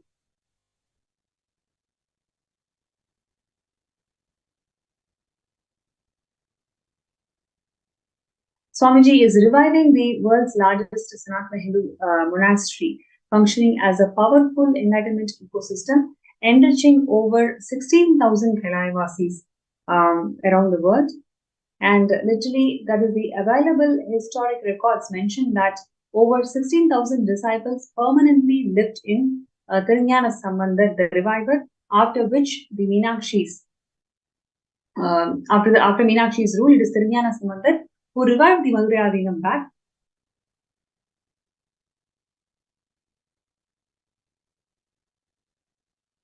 Now, what you're seeing here is the beautiful pictures of the current Shyamala-Pita Sarvanya-Pitam, which is located inside the Madurai Devi temple. Every day, Nitya Puja of happen to the deities of Meenakshi, Somaskandhar and Tirunjana Sambandhar and Swamiji himself.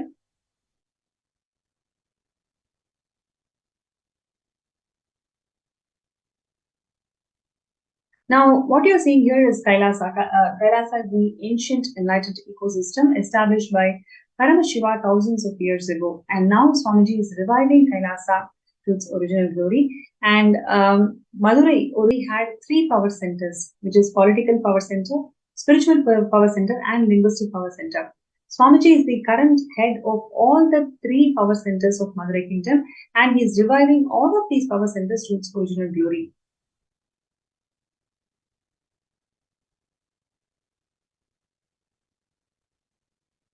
Yes, this is a beautiful contribution of Swamiji, where you can literally see all the deities of Madurai Adinam. Swamiji personally micromanages the jewels, and each of these jewels are prepared and designed by Swamiji through Kailasa Sacred Arts University.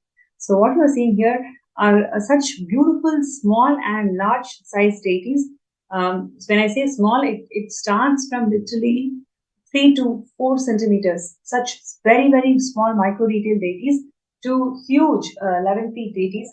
To all the deities of this range, Swamiji ensures that all these deities carry beautiful jewels, and these jewels are personally made in Kailasa Sacred Arts University.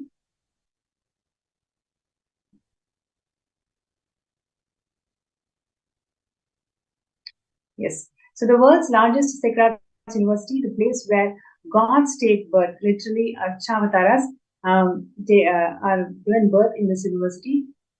And this will be the largest workshop of all of its kind, whether it is in terms of deities or their paraphernalia or the decorative items, every single thing Swamiji has acquired and made it in this Sacred Arts University, and the whole thing is shipped to various temples around the world.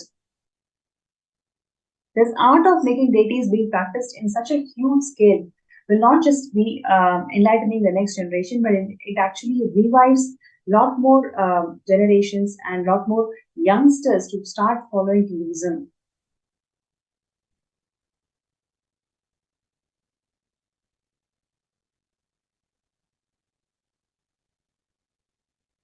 Yes, you can see more beautiful deities of Shamalapita Sarangapitam, where literally all these deities are personally designed with these jewels and decorations by Swamiji.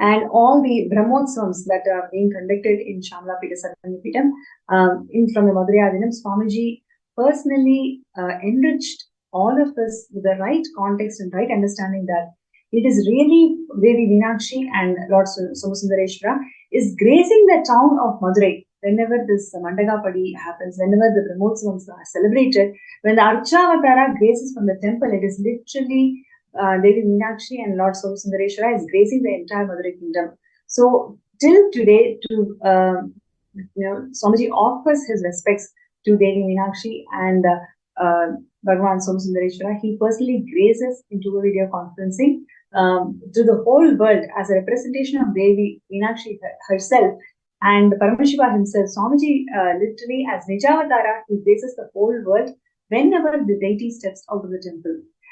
So even till today, all the Brahmotsavams, all the moments when the deity graces the entire Madurai temple for Mandagapadi, Swamiji graces the Madurai temple, and he offers the respects to the Archavataras, and at the same time as Nijavatara, he graces the whole world with his presence.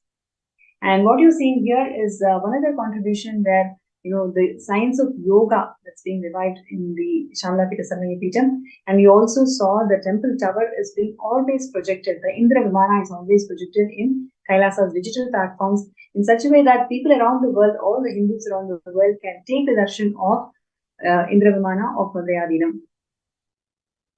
And Swamiji is reviving the Rajavidya Gurukul through Madhurayadinam. Literally world's largest Rajavidya Gurukul Swamiji wants to establish in Madhurayadinam. And literally like how it used to be when Meenakshi used to rule the Madhurayadinam, Swamiji wants to revive all its aspects, whether it is temple, whether it is Gurukul, whether it is Goshala, every single aspect of Swamiji wants to revive.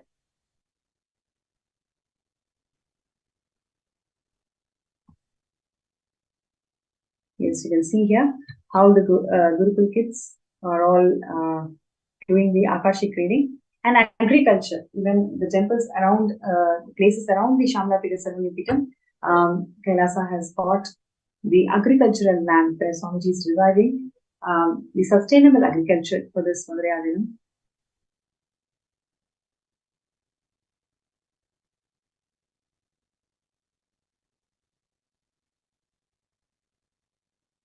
And Annadan, like I mentioned, Annadan is continuously happening. Every single Brahmotsavam, every single Mandagapadi days, Paurnami and Amavasya, the Shamalapita Sarangapitam is literally offering the Satvik Annadan to the entire kingdom of Madurai.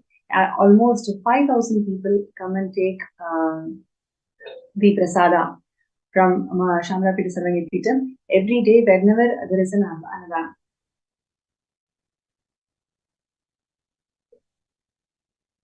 And even during the COVID-19, when the whole world closed their doors, Swamiji opened his spiritual embassies to Annadan. What you're seeing here is the Annadan that used to happen during the COVID-19 period.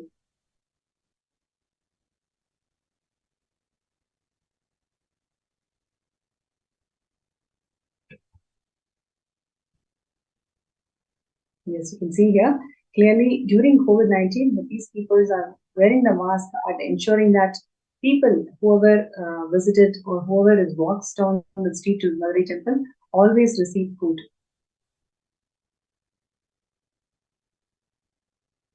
And Swamiji also takes care of the Goshala, cow shelters in Madurai.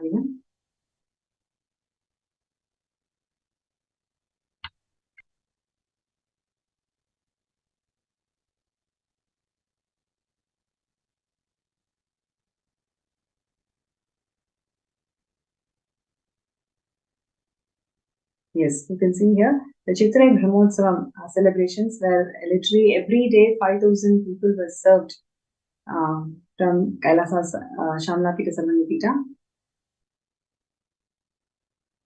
And like this, many more humanitarian services are continuing even till today for the revival of Madurai. And it is such a beautiful moment for all of us just to recollect the amount of hard to revive this ancient enlightenment ecosystem. Literally 5,000 years of history and heritage that the Madurai holds even till today. In fact, the constitution of Madurai is what is being adopted by Vatican today. So the rich tradition and the rich benefits that these ecosystems give us to the world is something phenomenal, and it is a timeless treasure, which is what Swamiji is reviving in all its glory. And so, if you feel many such ancient enlightenment ecosystems, Swamiji wants to revive, and that is what he wants to do through the Savanyapita. This is the most important contribution of Swamiji, where ancient enlightenment ecosystems are revived, and it has all become part of this great happening where Swamiji is reviving all these ancient enlightenment ecosystems. So, being a Sarvanyapita Yajaman is one of the most important, most blessed happening in our lives, where literally we become extensions of Swamiji. So, don't miss this opportunity. I request everybody to be part of this grand phenomena. And you can sign up your intention to be part of Sarvanyapita by signing up in sksjp.org/contribute. So I request all the viewers out there to take 2 minutes to sign up your intention, sign up your decision to be part of Shamla Pita Sarvanyapita and revival of many such ancient enlightenment kingdoms. Your support to Sarvanyapita project actually shows your decision to become extension of Swamiji. So take a few minutes to file your intention, sksjp.org/contribute. And your decision to file the intention will literally help you to manifest the space and state of a Sarvanyapita Yajaman. And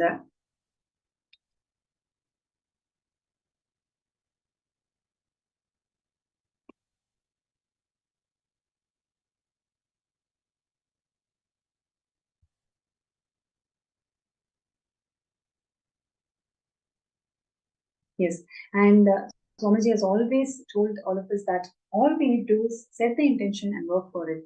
When we take that first step, Swamiji is going to move million planets for us. All it requires is our intention to start our journey. So I request everybody out there to take this opportunity, take this moment to start your journey towards Sarvanyapita. With Swamiji's grace and blessings, simply you will be able to manifest it, even actually before the Shivratri itself.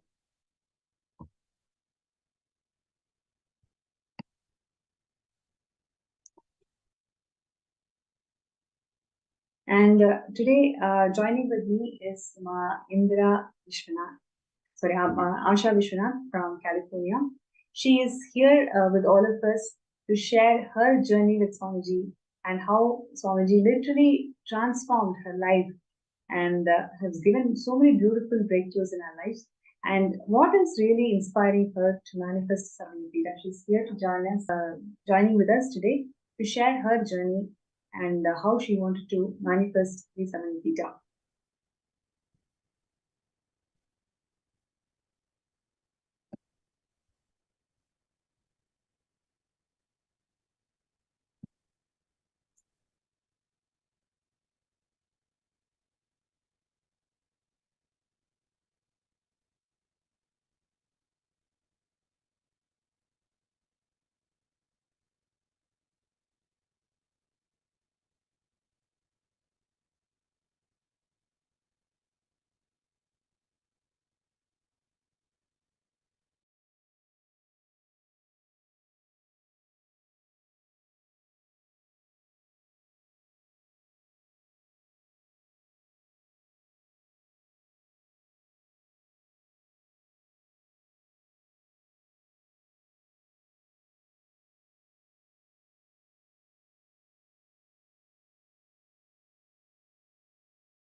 Many people asked me, Swamiji, why did you leave such a huge empire you built in India and sitting somewhere in one corner for so many years? Be very clear.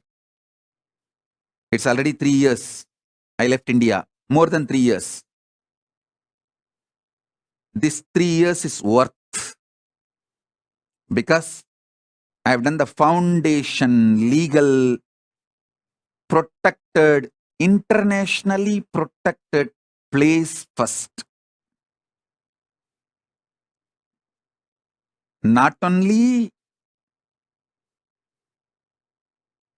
I have the immunity of non-prosecutable and immunity and protection as the head of the state, sovereign land, which can't be violated, and the embassy status in multiple places, even sovereign land in more than one places. This 3 years is worth because the first things are done first, right things are done first. We have a great future. We don't have to worry. Will there be any end like what happened, what has been done to Asaram Babu's organization? What has been done to Sant Rampal's ecosystem? What has been done to Ram Rahim's ecosystem? What has been done to this Palgar Sadhus and what has been done to Kanchimat? You don't need to worry because I have done the right things first. That's a spend little time, study how each Hindu ecosystem is persecuted in last 100 years. Listen, whether Kanchimat or Asaram Babu or Ram Rahim or Sant Rampal or Shivashankar Baba, all of them, all their organizations, with so much of hard work, they build the Hindu ecosystem like a beautiful honeycomb. But just some thief comes and robs the whole thing and takes it away. But again, you guys Hindus will work hard and build it like a honeycomb. Again, somebody else will come and steal. Be very clear. I am not interested in this game. That is why I decided very clearly, I will build the fort first. Proper stone fort. Then build the honeycomb so it will stay forever and work forever. Support the Hindus forever. Keep the Hindu ecosystem forever alive. Be very clear. I understood this secret. I started my public life at the age of 16. Within 10 years, by 25, I understood. Without making a proper protection system, any immunity from all prosecution in writing, legally valid from the British government till the British time.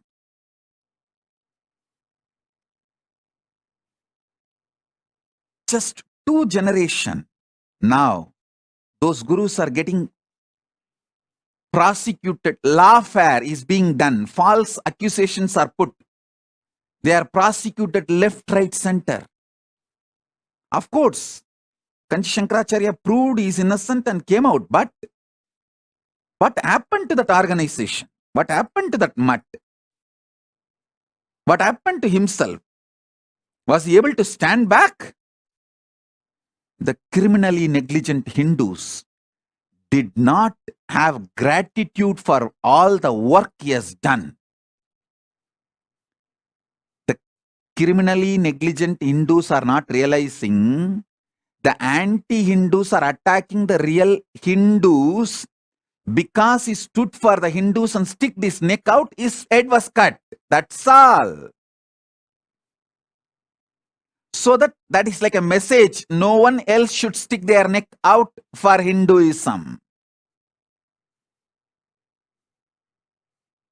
I tell you, I realized this truth.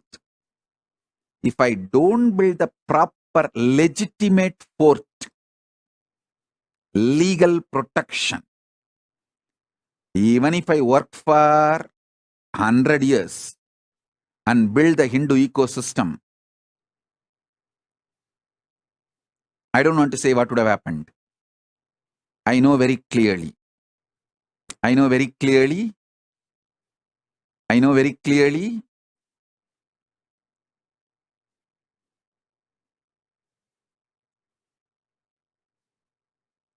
I wanted to tell all my disciples,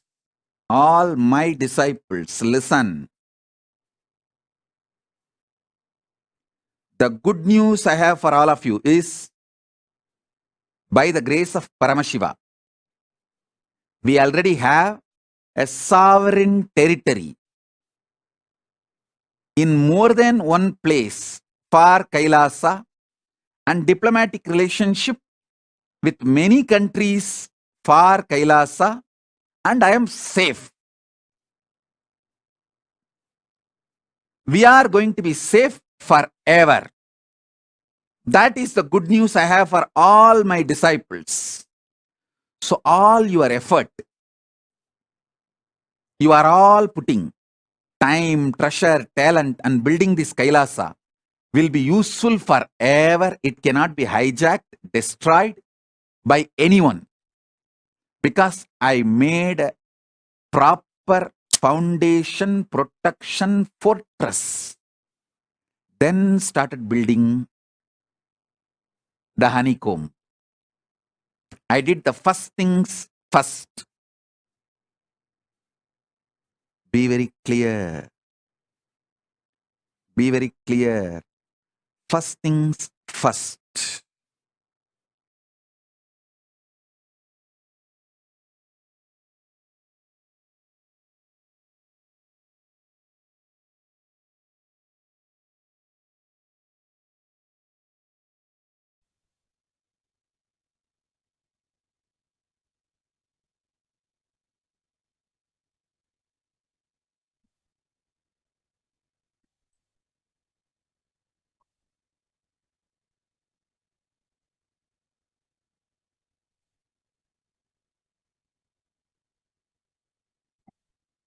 Yes, Swamiji has created this Kailasa nation, bringing that legitimacy to all the Hindus by giving us all the first nation, the sovereign nation of Kailasa to one and all, doing the first thing first in such a way that everything that we contribute towards Kailasa is going to protect forever. And your contribution to Kailasa through Savingapita is not just going to be there for few hundred years, but rather few thousands of years. It's going to be there, serving the whole of the humanity. So your decision to become a Savingapita Yajman is going to serve the humanity eternally. And on that note, it's my pleasure to welcome Ma Indra, Ma Asha Vishwanath from California to our segment today. Nithyananda. Thank you so much for joining the segment today. And I'm sure all of us are really excited and looking forward to hear from you, your journey, your moments with Avatar. We've attended so many programs, so many beautiful blessings and darshans from Swamiji. Would like to hear from you what really inspired you in this journey and how Swamiji made your life magical. Nithyananda, thank you. Can you hear me? Okay. Yes, we can hear you. Please go ahead. So my journey with Swamiji started in 2007 when my friend Chitra invited me to come to watch him at Dianza College, locally here. And so I went to the college. It was just in a classroom, and we were sitting there, and I saw someone walking down, and he looked just like Swami Vivekananda, walking so magnificently, down the steps and sitting at the chair in the front. And literally the first sentence he said was, "I am here to revive the Vedic tradition." Those are the Wow. exact words he used. And I don't know what it is, but something rang in me with it. It's a soul to soul connection, is all I can say, that made a powerful connection right at that time. But it took me a while, like everything else. I'm in the logical mind, to connect to someone, etc. Right? But the journey started then. I attended all local programs here to do the basic courses, and then after that, attended a lot of programs in LA. We used to go in carpools and vans. It was a great experience. We used to drive on Friday nights, go on the weekend, drive back on Sunday night, back to work on Monday. And Wow. nothing could happen like that without his energy. Wow. And So this was which year, ma'am? 2007, 2008, Okay. and also Wow. 2009. Yeah, end of 2009 before he left from the US. And so it was an excellent experience to go deeper and deeper in connection. And the whole idea is like, we don't even know why, but things fall in place. Wow. We don't question. We just have to have that icha, that intention. And it just happened. Time off from work happened. Weekend, somebody was there to take care of my children. And I just went. And didn't worry about how am I going to do this overnight trip and stay awake over there. We all went to a certain hotel over there. That experience during those years was just amazing.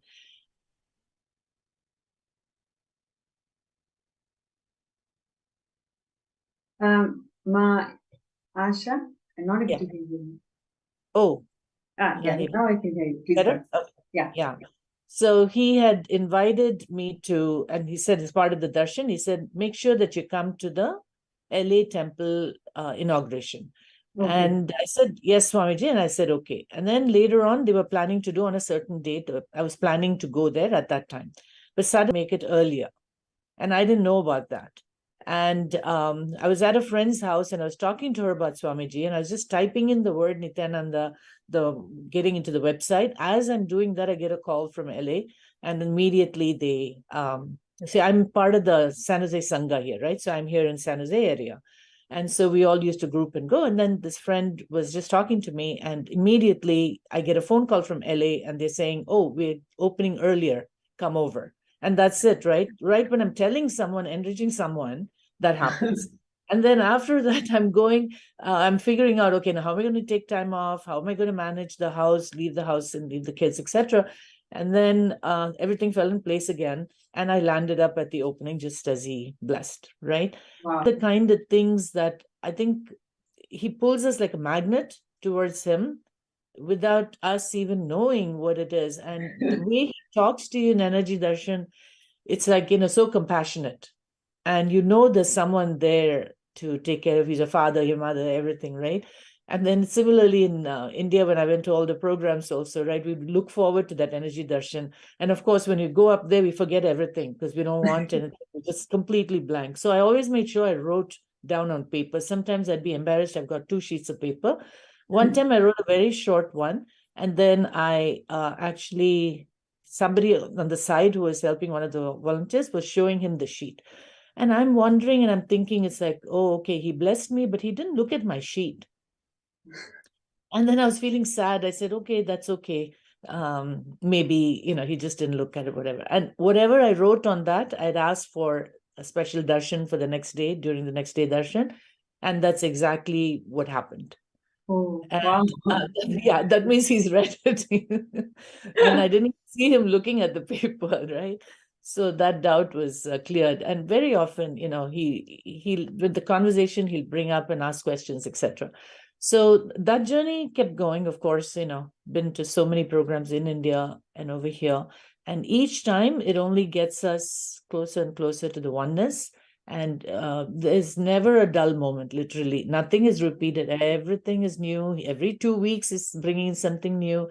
And when he did the kriyas, I used to go from work directly to the temple, our San Jose temple, which is in Milpitas.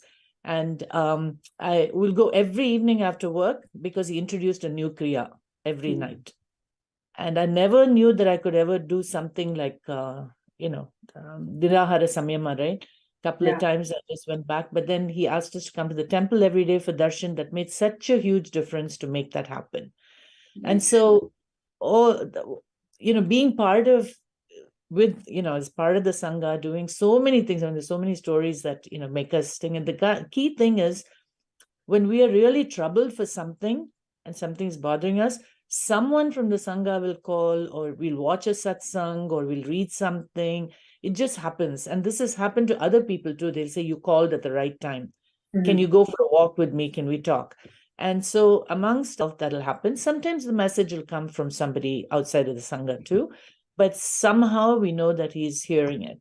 And attending these Zoom programs these days is such a blessing, because throughout COVID, I think we're just gliding through. I have no idea how those 2.5 years went by sitting inside. And I'm a person who's always going outdoors, and there's so much to do. But kind of shapes the path also, like, what you want to go and what you want to do, etc.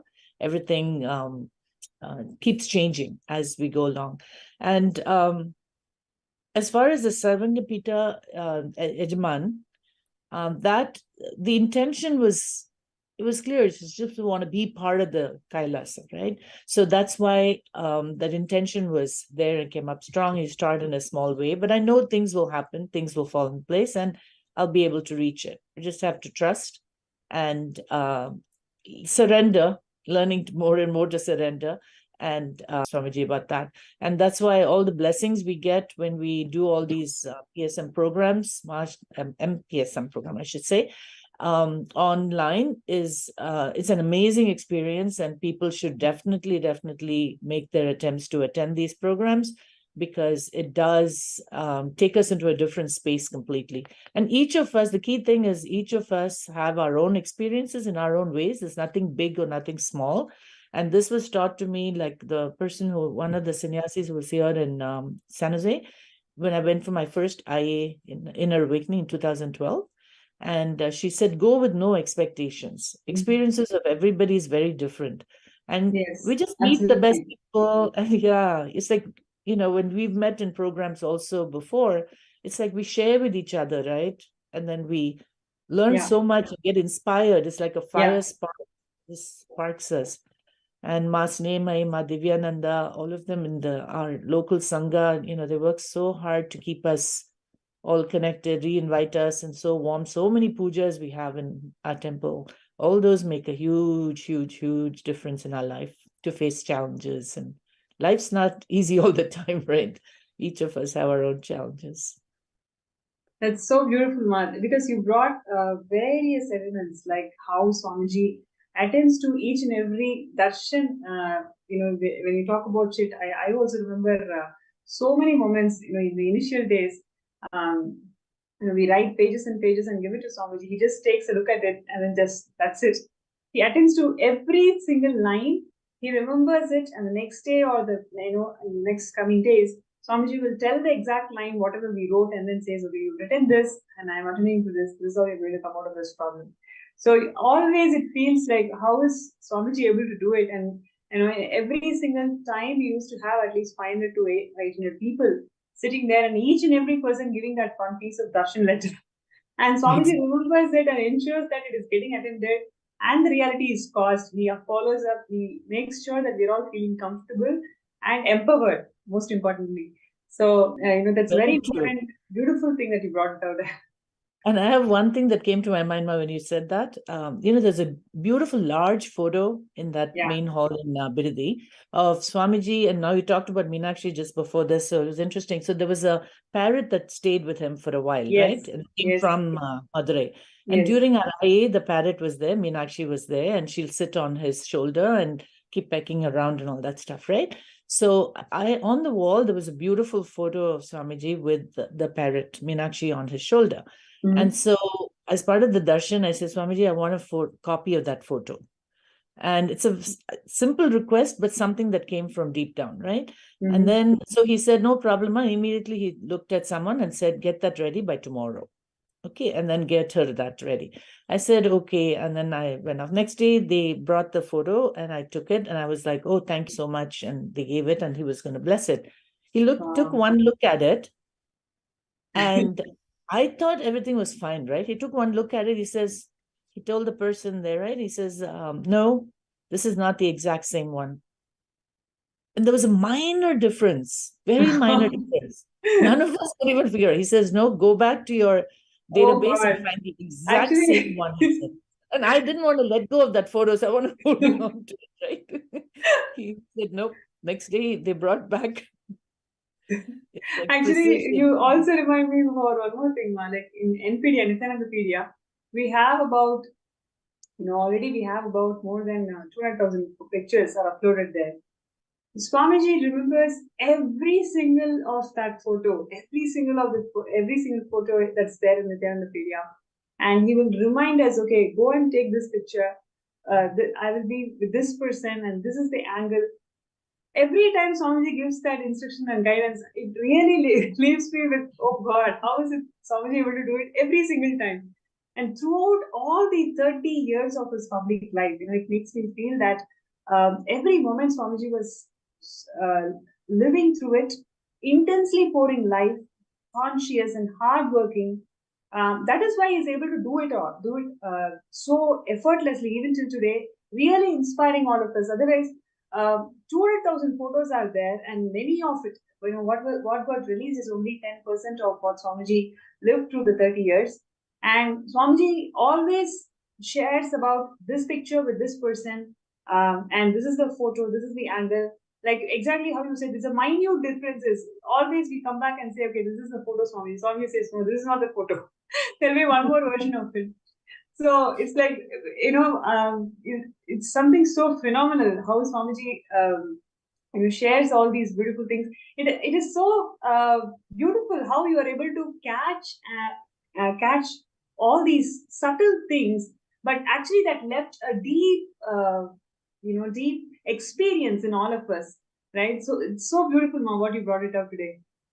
Thank you, Ma. Because for me, I have to tell you frankly that most of the things, the connection is more soul to soul, and very little things like that.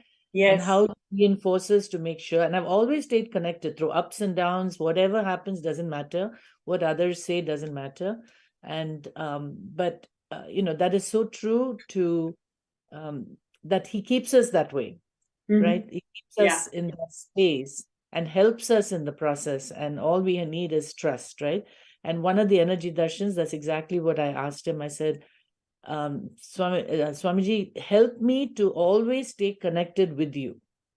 So he said, it's easy for him to be connected to us.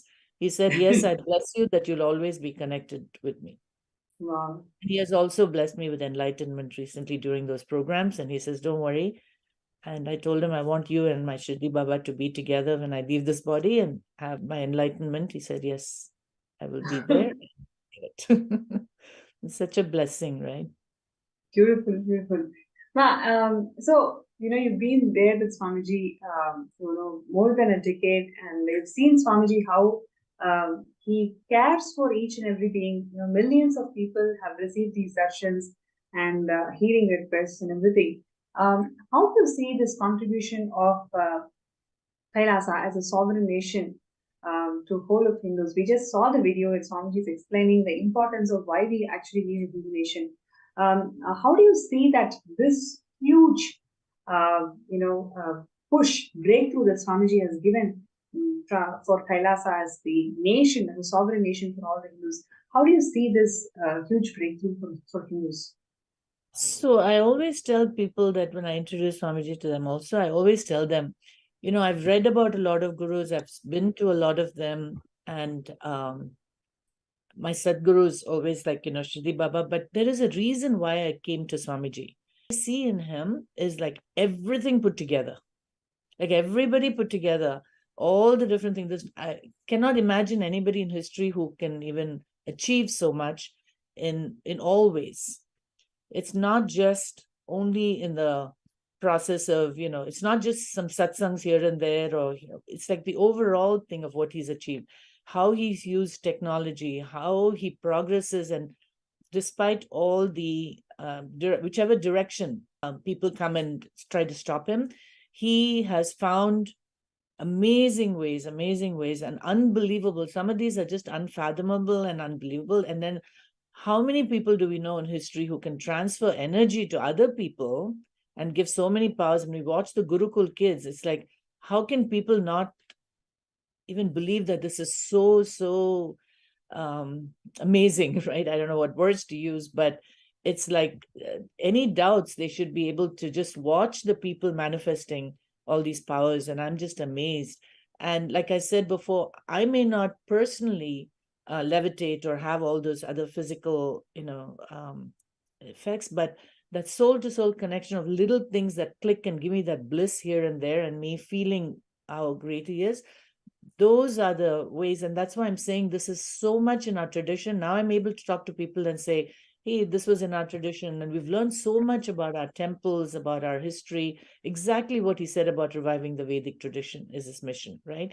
And nothing can stop this mission. He may take gaps of whenever people come and hurdle, but this venture, what he's doing is exactly the way to preserve. Like he said, the honeycomb, right?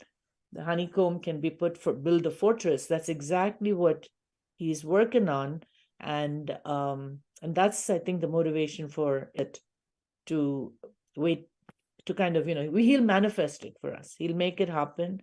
And we just have to follow him. We're just little, channels and little puppets there. It's like, but it will happen. And so it's just again unheard of, and we've learned so much. Like I went to Bali, right, for the program one time, and it's like we see so many Indian traditions out there. It's like which we didn't, which would not have happened if someone those days also didn't work on it.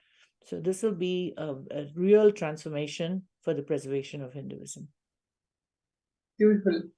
That's so, once again, you actually brought out a very important dimension of why we need Kailasa. And you also want to share, what really inspires you to work on this manifestation of Samadhi Yajman. Why do you feel that everybody should take this opportunity and start working on manifesting Samadhi Yajman? So I think it's a great opportunity, first of all, to experience Swamiji's power and Swamiji's blessings. And so taking that first step of even having the intention, there's nothing wrong in having an intention, such a great intention, right? And give it a try. Just ride along, go for a ride, see what all happens, hear the stories of other people, and believe. And the biggest problem I have also is self-doubt. Oh, it's going to happen to others, but not me. So you got to keep pushing that aside and say, yes, it's possible for me too. These kind of things will happen. And that's why I think, just as Swamiji says, manifestation of power, just play with it. So this is a big play, but don't think of it as big. Just give it a shot and say, hey, these things are going to happen. I just need to first clear my inner space and be open and to receive it. And once we have a strong Ichcha, we know in the Hindu tradition, strong Ichcha is a sincere one, is what is going to make things happen, right? And so how it happens, we don't know. Everyone has their own story. And so, so if somebody wants to be another storyteller by telling what happens, then this is the chance. Start small, and then you'll find a way. It'll just keep happening. And I'm sure there's so many people who've already reached a state who can say that. So have that trust and, the Shraddha. That's really beautiful, Ma. Just having that intention strongly, and we taking our steps, whatever we can from our understanding and capacity. When we start taking the steps, Swamiji, with his grace and compassion, is going to bless us all with millions of opportunities and possibilities on how we can manifest this reality of becoming the Samadhi Yajman. And it's really a pleasure to have you today.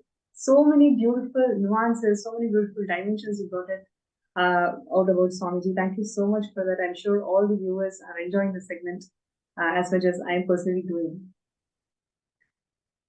Thank you so much, ma'am. Thank you so much, Nithyananda. Nithyananda.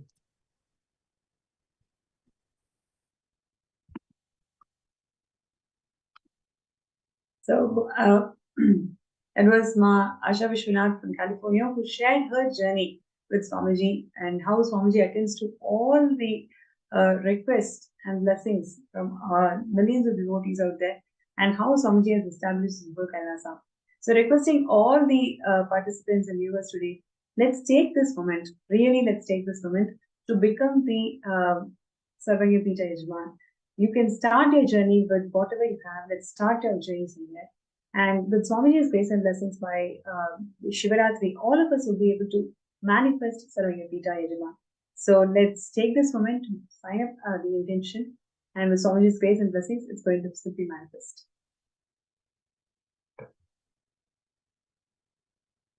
Right. Now, also, let us do the third eye scan for people. Whoever has not got the breakthrough yet, you're looking for really a solution, how we can overcome this issue and manifest Sarvapita. So, whatever you may have the questions, please put a gist of who you are and also post what you wanted to share. Right. So,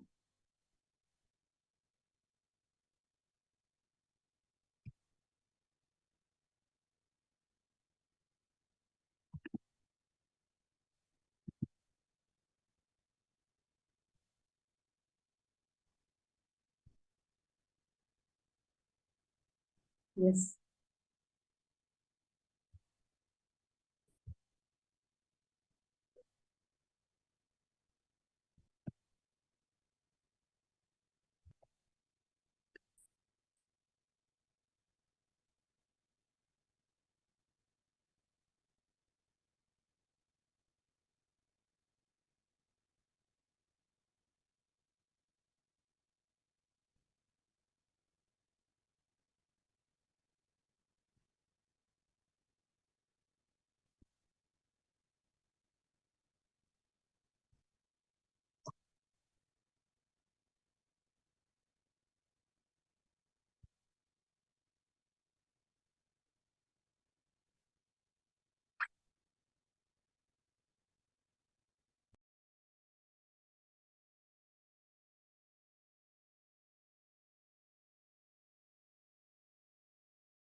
So requesting all the participants and viewers today, whoever wants a third eye scan with Swamiji's grace and blessings, let us all sit together and work sincerely towards manifesting Samagapita by Shivaratri.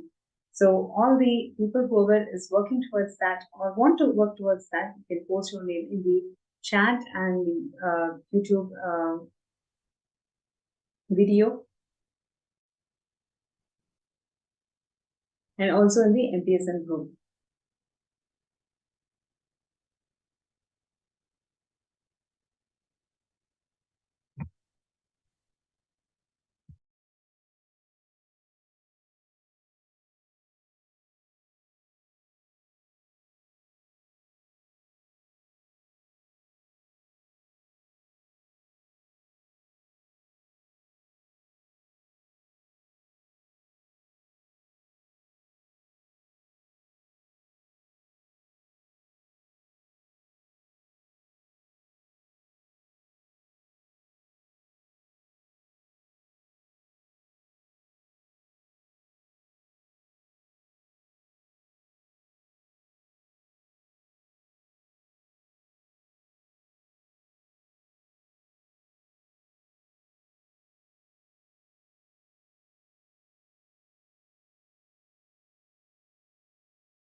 Yes.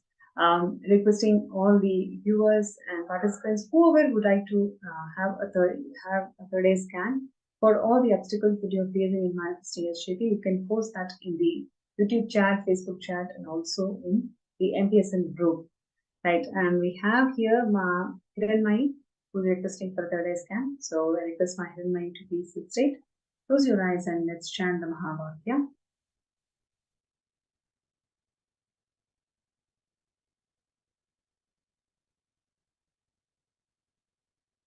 Om Nithyananda Paramashivam.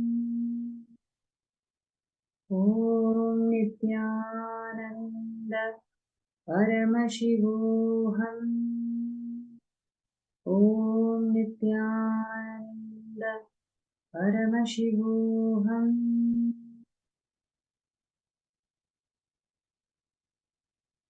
Yes. So, Mahiranmai, one thing that Swamiji showed me was, it is time that you realize that you need to take responsibility for the decisions and choices that you're making in life. Whatever choices you have made, don't analyze, right? Just take responsibility for the choice. You will see, when you take responsibility for the choice, Swamiji will start manifesting in your microcosmic body. Literally, that manifestation will start happening inside you the moment you take responsibility for it. So I request you to take responsibility for this manifestation. You will see how Swamiji will beautifully make it happen for you and everyone else. Right. So with this, we are coming to the end of this segment. I'm sure all of you really enjoyed learning about Madurai Adinam and how Swamiji is reviving all of that, and the beautiful nuances that Ma Asha Vishwanath brought it out to the segment today, how Swamiji literally attends to every single person's request. And this is a beautiful opportunity for one and all, where all of us can become part of Swamiji's extensions. This is the time when the Garbha Gala, when the Kailasa is getting formed, and every single contribution of yours during this time is so valuable and so precious, not only for you, but actually as a being, as a family, you'll be able to experience such huge transformation and breakthrough the moment you say yes to this. So I request everybody not to miss this opportunity. Sign up for sksjp.org/contribute. Right. And with this note,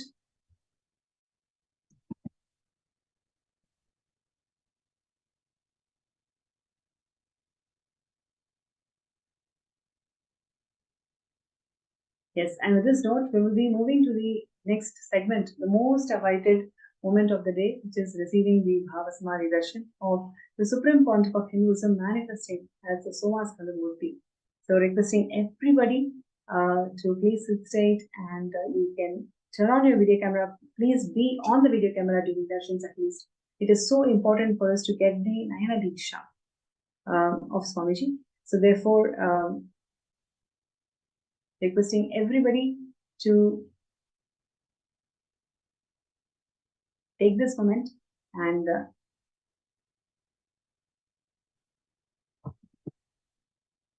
get ready for this beautiful darshan of Swamiji, who's going to manifest as one of the 64 manifestations of Paramashivam, Somaskandhar Murthy.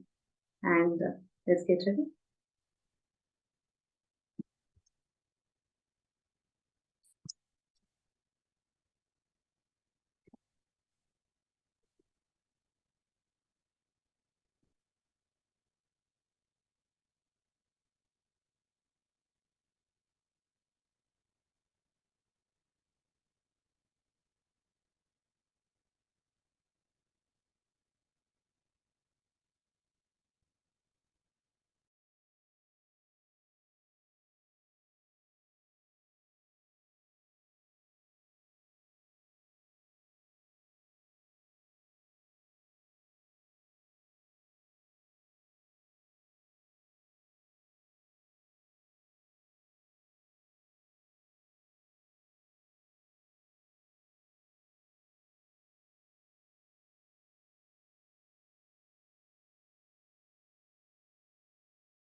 Yes.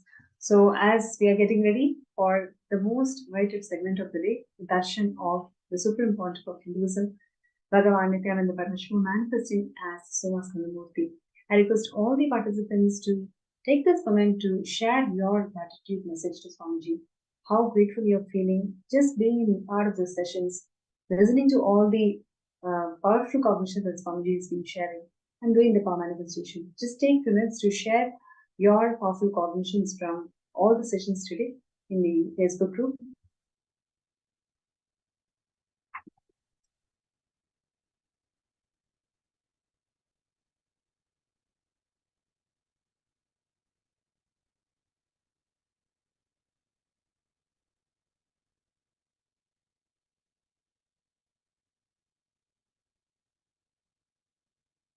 Yes.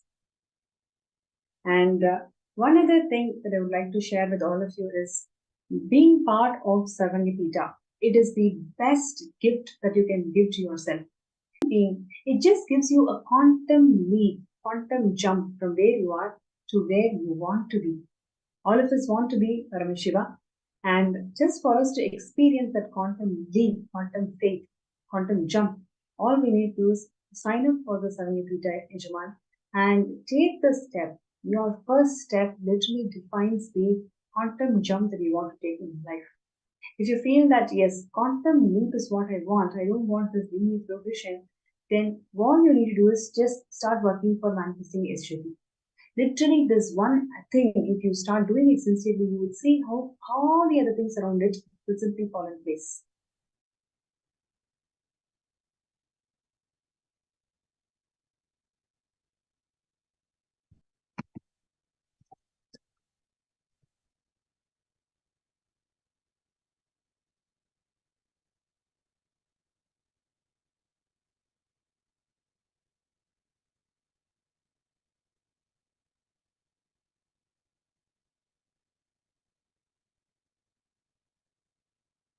Right?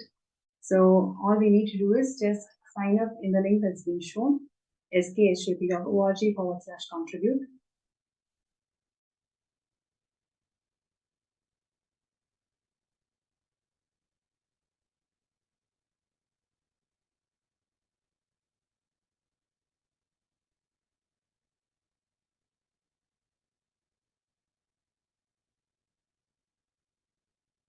Yes, and let us all get ready for this amazing darshan, where Swamiji is going to manifest as one of the 64 manifestations of Paramashiva.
Nithyananda, we just had a very beautiful session listening to how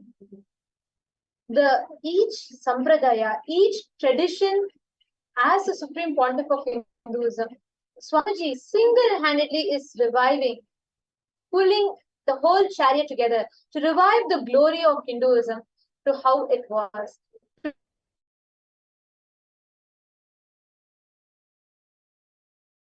To bring us all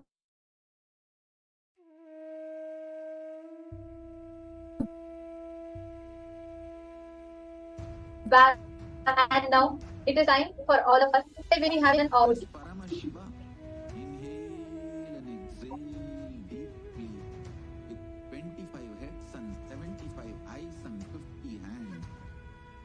visualize, meditate, connect with me.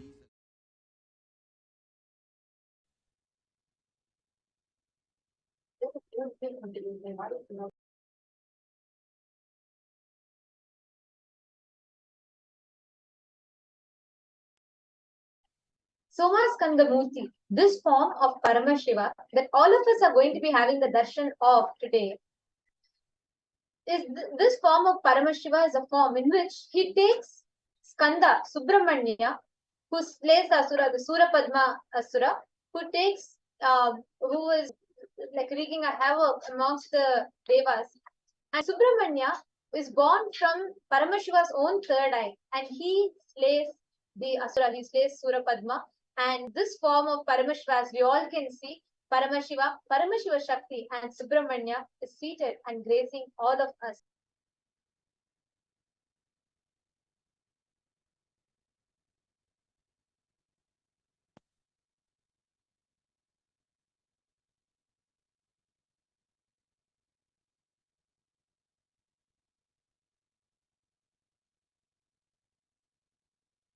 Somaskandha Murthy is a form of Paramashiva, where so once happens that when Surapadma starts wreaking a havoc amongst the Devas, he is unable to handle, all the Devas are unable to handle, and they all go and pray, and they are all unable to withstand the tortures of Surapadma.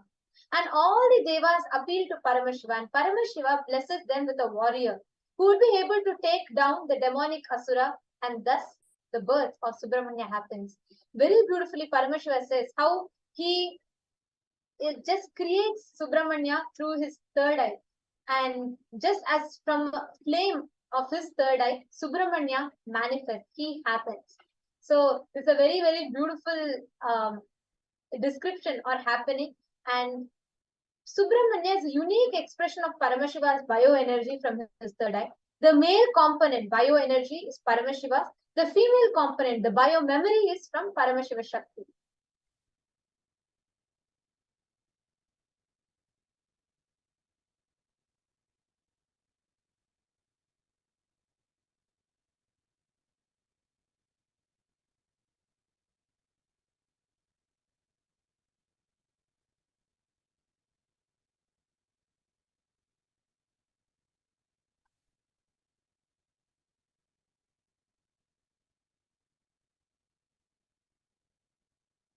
So today we are having darshan of this very form of Paramashiva.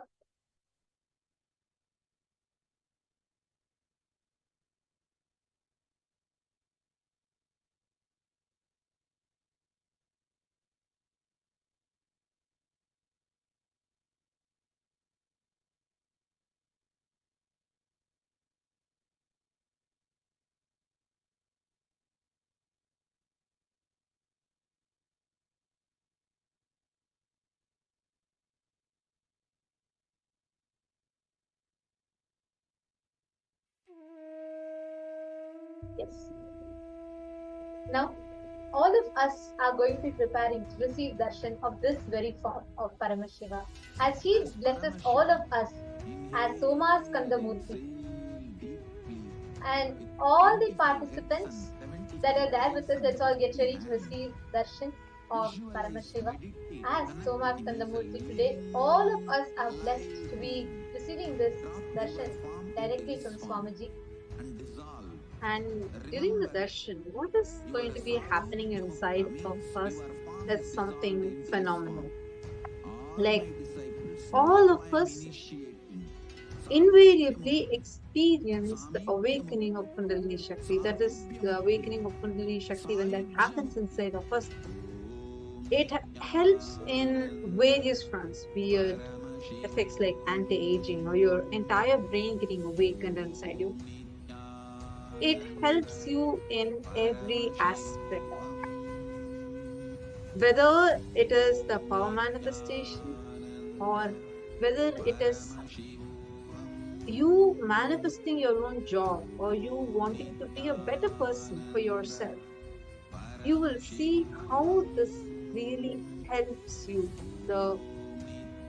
Just you need to be sitting in a darshan, that's all. Apart from that, there's nothing much for you to do. but you will see what transformation it brings forth inside of you just by sitting in the presence of him. That's the power of the presence of Swamiji. And when these deities are landing physically for us to experience them, the kind of vibration, the kind of space that they create, and how that space impacts our space, something that's extremely rare and phenomenal. Like, you will have an explosion of positivity that's happening inside of you. Suddenly, you will see so much of transformation, which even without your effort is seamlessly happening inside of you.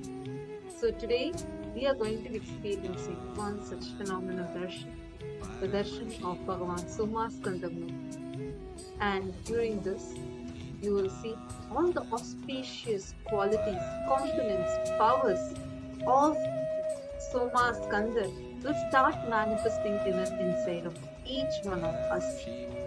You will see how you will be victorious in anything that you want to take, and you will get the power of Somaskandhar awakened inside you. And this happens in a very, very simple yet a very powerful process called quantum entanglement. Where anywhere that you are sitting, many viewers that are watching us on YouTube and on Facebook, no matter where you are, no matter what time you are in, or no matter what is your background, whether you know anything about Hinduism at all, it doesn't matter. This science is so powerful. It is called the process of Shaktini Pada in Hinduism. That just by seeing, just by having the Naina Diksha, just by you seeing the avatar, your brain starts mirroring the neurons that it happens in Swamiji's brain. So literally your brain reflects that of the avatar's brain. And what happens is, in this point in time, your entire brain cells all are awakened, all are activated, and at that point in time, all of us get to manifest these higher states of Paramashivam. So let us all get ready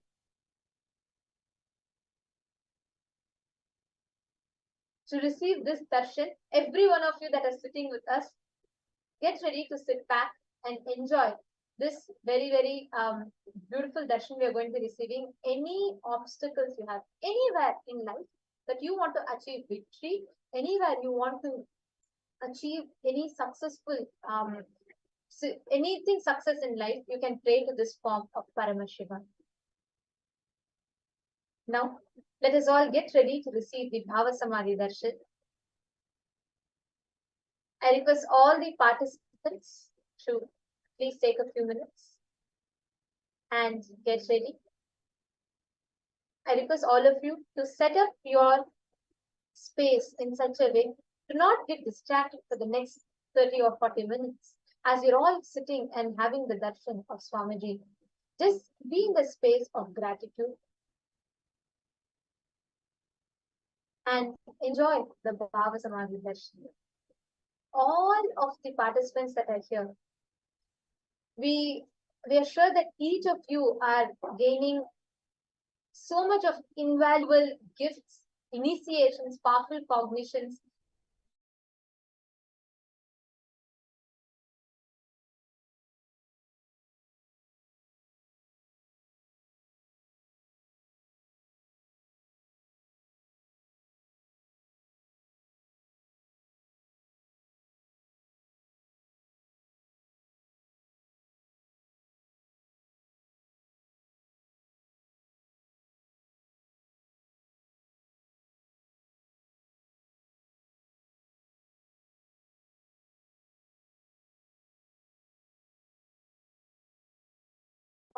Get ready for the Bhava Samadhi Darshan with the Dhyana Shloka.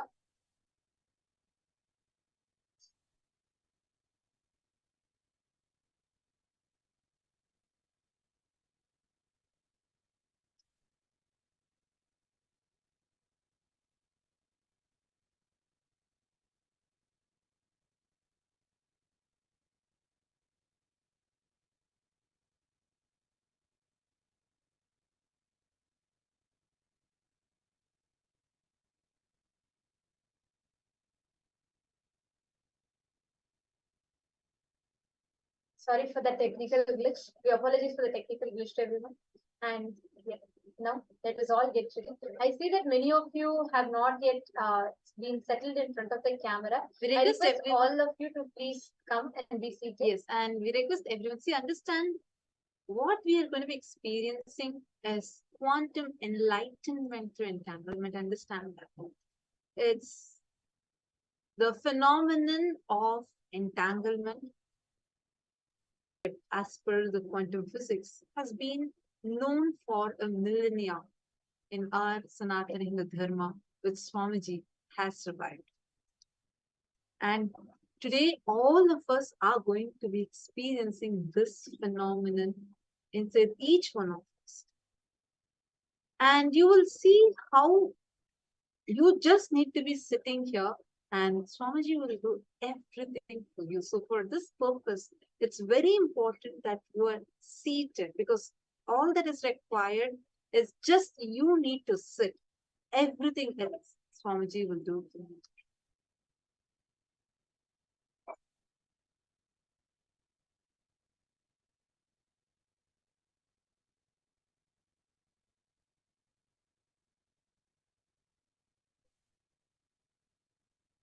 Understand, even scientists like Einstein used only 13% of his brain, and the rest were non-mechanical part of the brain, which is actually a storehouse of extraordinary powers, be it telepathy, be it metallization.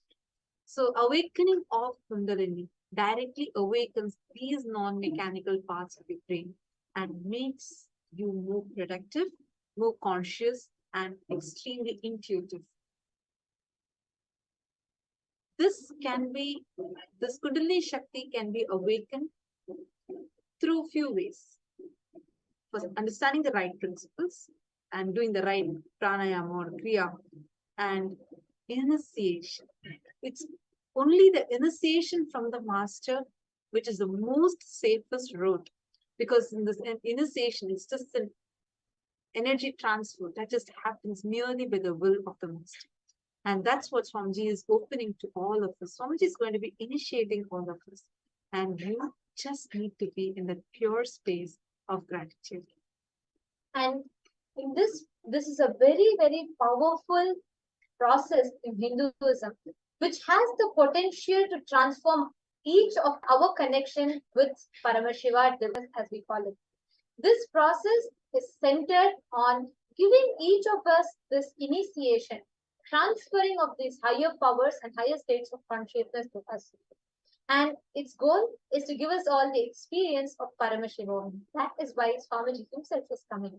So to fully benefit from this process, to fully benefit from this darshan, it is important that each of you come with an open heart and a willingness to let go of all your distractions, any negative thoughts, any incompletion actions, just let go of it.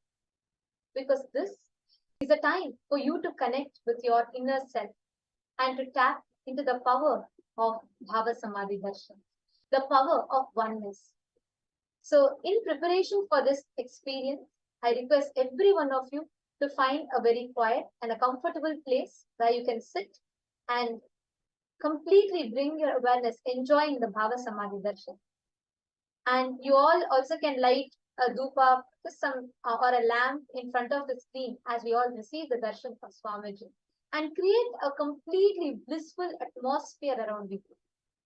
And as we all begin this process, we will be guiding you all through a meditation so that you can come to the deep meditative space of gratitude. And from there, we will delve into the Bhava Samadhi Darshan. Now, we request every one of you to get ready to receive the Bhava Samadhi Darshan. We will now be chanting the Dhyana Shloka, the sacred chant, which describes the form of Somaskandhar Murthy as per Agamas. We will now be chanting the Dhyana Shloka for all of you.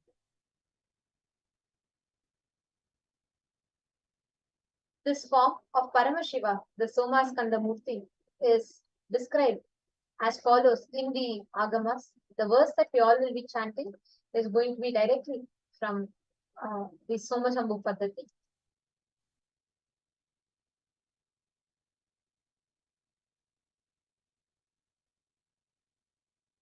दक्षालम्बितवामनित्रतपदं कृष्णं मृगं चाभयम् टङ्कं बाधदम्बरं च कटैक बिभ्राणया वामके वामालम्बितनिद्रता नद्यत्पदा देव्यायुतं मध्यतः स्कन्दो नाब्जकरद्वयेन सहितं सोमागुहेशं भजे.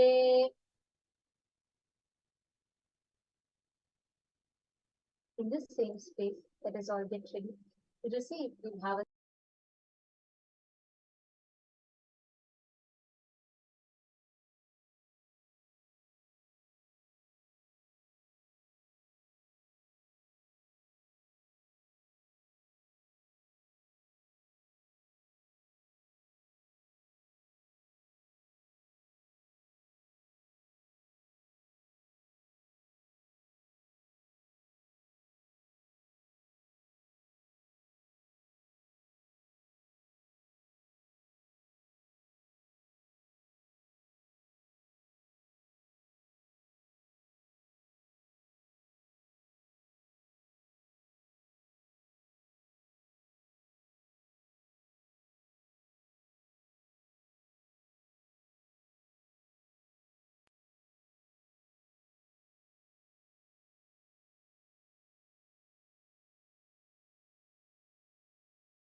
रक्षालम्बितवामनिद्रितपदं कृष्णं मृगां चाभयम् टङ्कं चाददतम्बरं च कटकैर्बिभ्राणया वामके वामालम्बितनिद्रितान्यपतया देव्यायुतं मध्यतः स्कन्देनाब्जकरद्वयेन सहितं सोमागुहे.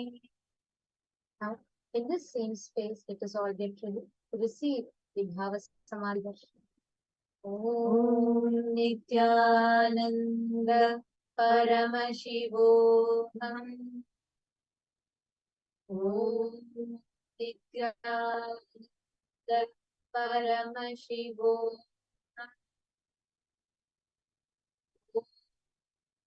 Nithyananda Paramashivam.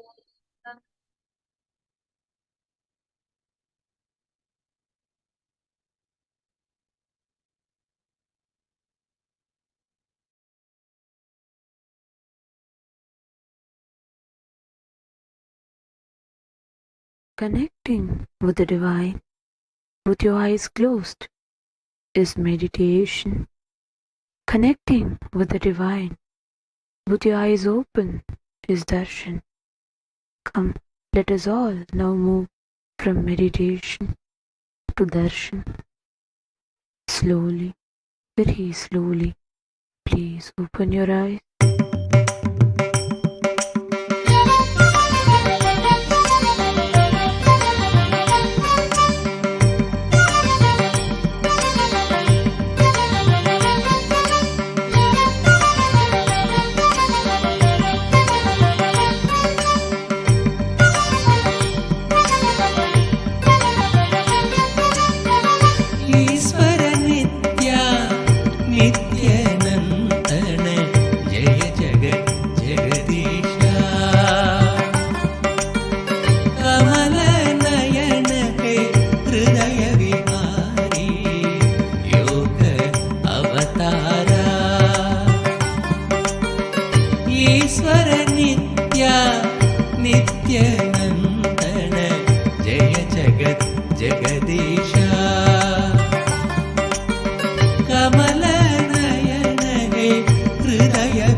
नित्यानन्दन जय जगत् जगदीश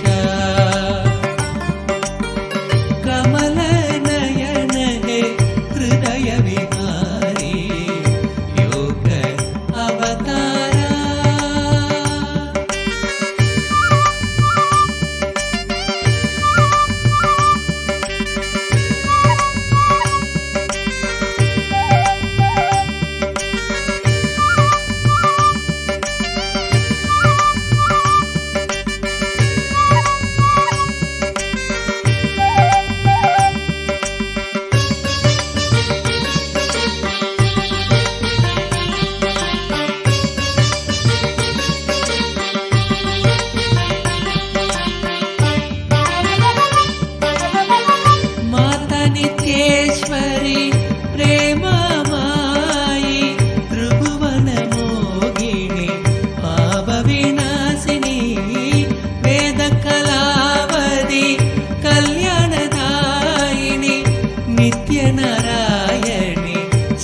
शिवशक्तीश्वरी महादेवा शिव शम्भो शङ्कर शङ्कर शरणं पङ्कज शरणं सद्गुरुदेवा नित्य गुरुदेवा नित्यानन्दमयी नित्येश्वरिणी ईश्वर नित्या नित्यानन्दन जय जगत् जगदीश कमलनयन हे हृदय विहारी योग अवतारा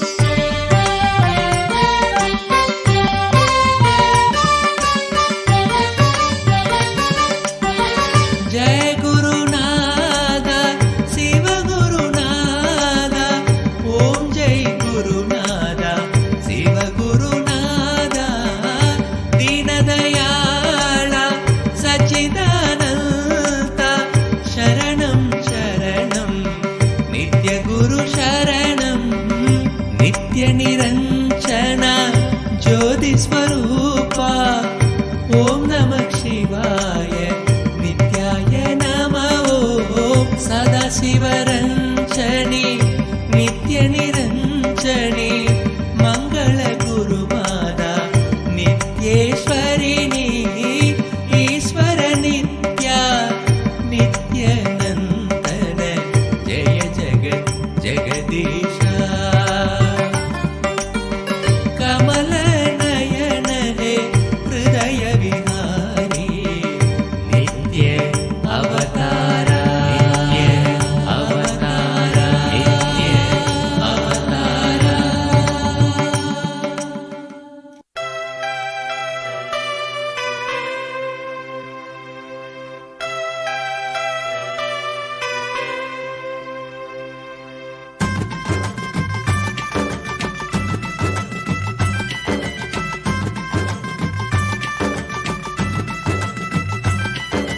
नित्यानंद नित्य साथ स्वरूपणे नित्यानंद नित्य साथ स्वरूपणे कमला नयन देवादिदेवा नित्यानंद नित्य साथ स्वरूपणे कमला नयन देवादिदेवा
स्वरूपणे कमला नयना देवादिदेवा नित्यानन्दा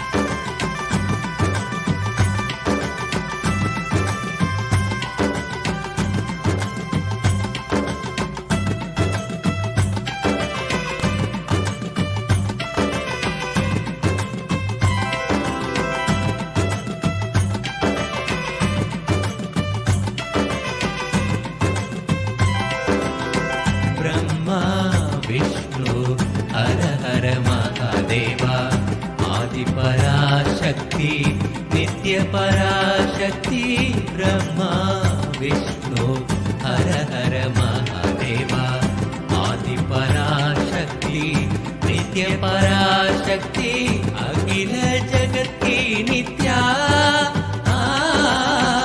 अखिल जगत् की नित्या दया शंकर सांब शिवो शंभो नित्य शिवो शंभो सांब शिवो शंभो नित्य शिवो शंभो नित्यानंदा नित्य शांत स्वरूपणे कमला नयना देवादिदेवा नित्यानंदा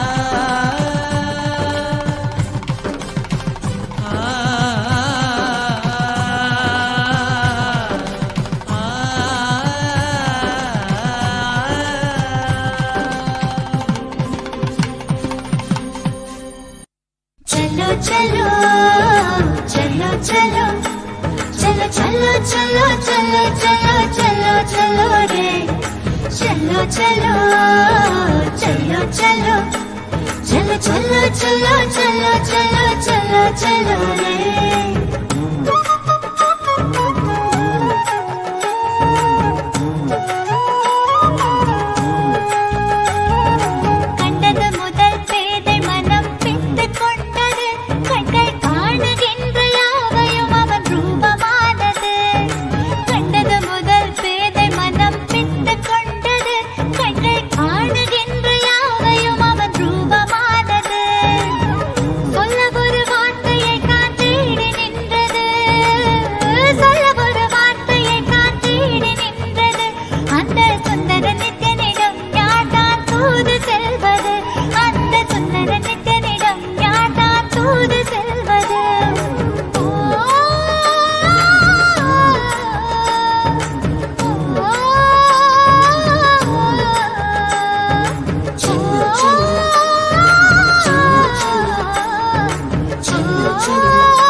நித்திரை தராமல் என தொல்லை தந்து கண்கள் மூடினாலும் கனவில் வந்து நித்தியன் நித்திரை தராமல் என தொல்லை தந்து மிக அக்கறையுடனே என் சித்தம் தெளிய அக்கறையுடனே என் சித்தம் தெளிய சொப்பனத்தில் நல்லதொரு ஞானம் தந்தவன் என் சொப்பன நல்லதொரு ஞானம் தந்தவன் நித்தியத்தை கண்டது முதல் சேர்த்து கொண்டது கண்கள் காணுகின்ற யாவையும் அவன் ரூபமானது கண்டது முதல் பேதை மனம்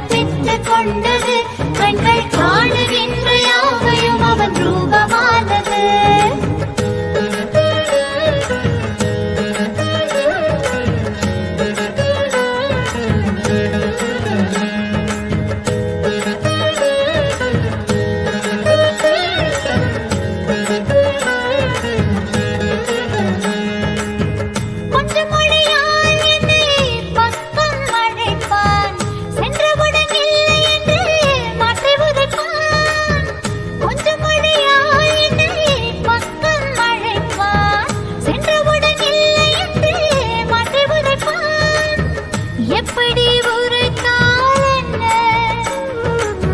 நித்யனவன் உளம் கவர்ந்தான்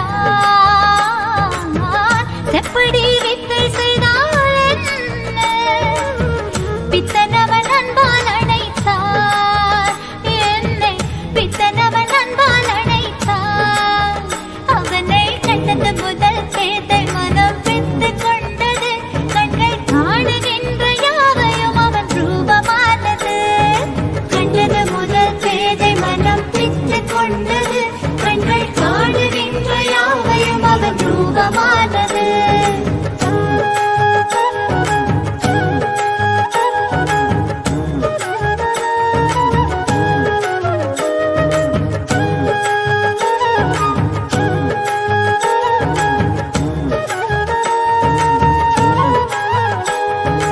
பேசுகின்ற தாய்மொழியும் மறந்துவிட்டேன் கள்வன் நித்யனவன் பேரை மட்டும் மனனம் செய்தேன் பேசுகின்ற தாய்மொழியும் மறந்துவிட்டேன் கள்வன் நித்யனவன் பேரை மட்டும் மனனம் செய்தேன் எந்த வாழ்வின் பொருளான அவன் காதல் பெறவே வாழ்வின் பொருளான அவன் காதல் பெறவே வேள்விகள் புரிந்தே அவன் பாதம் பணிந்தேன் பல வேள்விகள் புரிந்தே அவன் பாதம் பணிந்தேன் நித்தியனை கண்டது முதல் பேதை மனம் பித்து கொண்டது கண்கள் காணுகின்ற யாவையும் அவன் ரூபமானது கண்டது முதல் பேதை மனம் பித்து கொண்டது கண்கள் காணுகின்ற யாவையும் அவன் ரூபமானது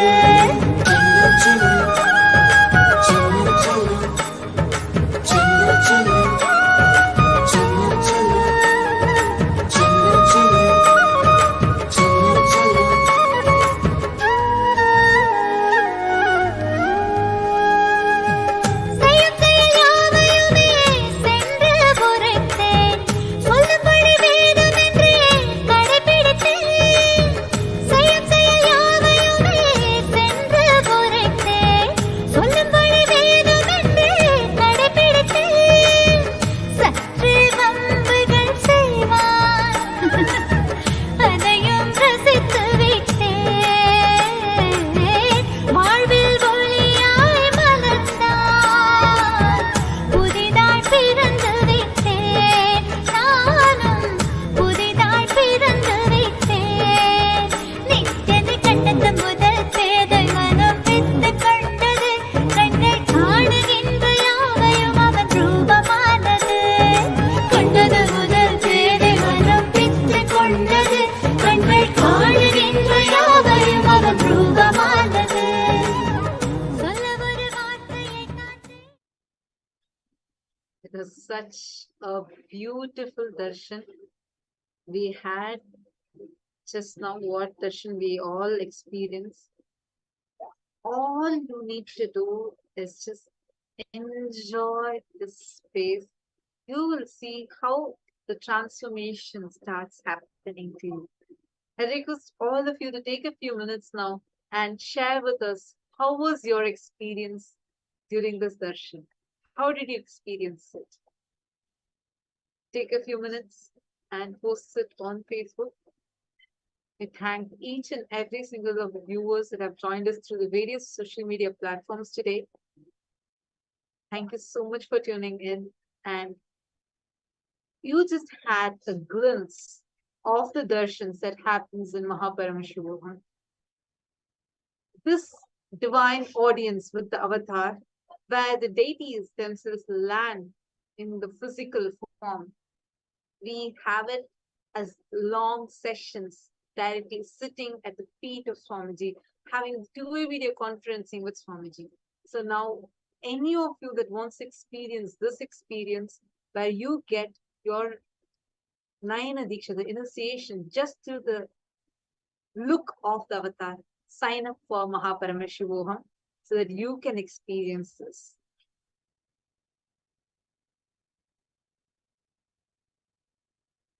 And thank you so much. Now, with this, we will be moving to the further sessions. And we thank all the viewers that have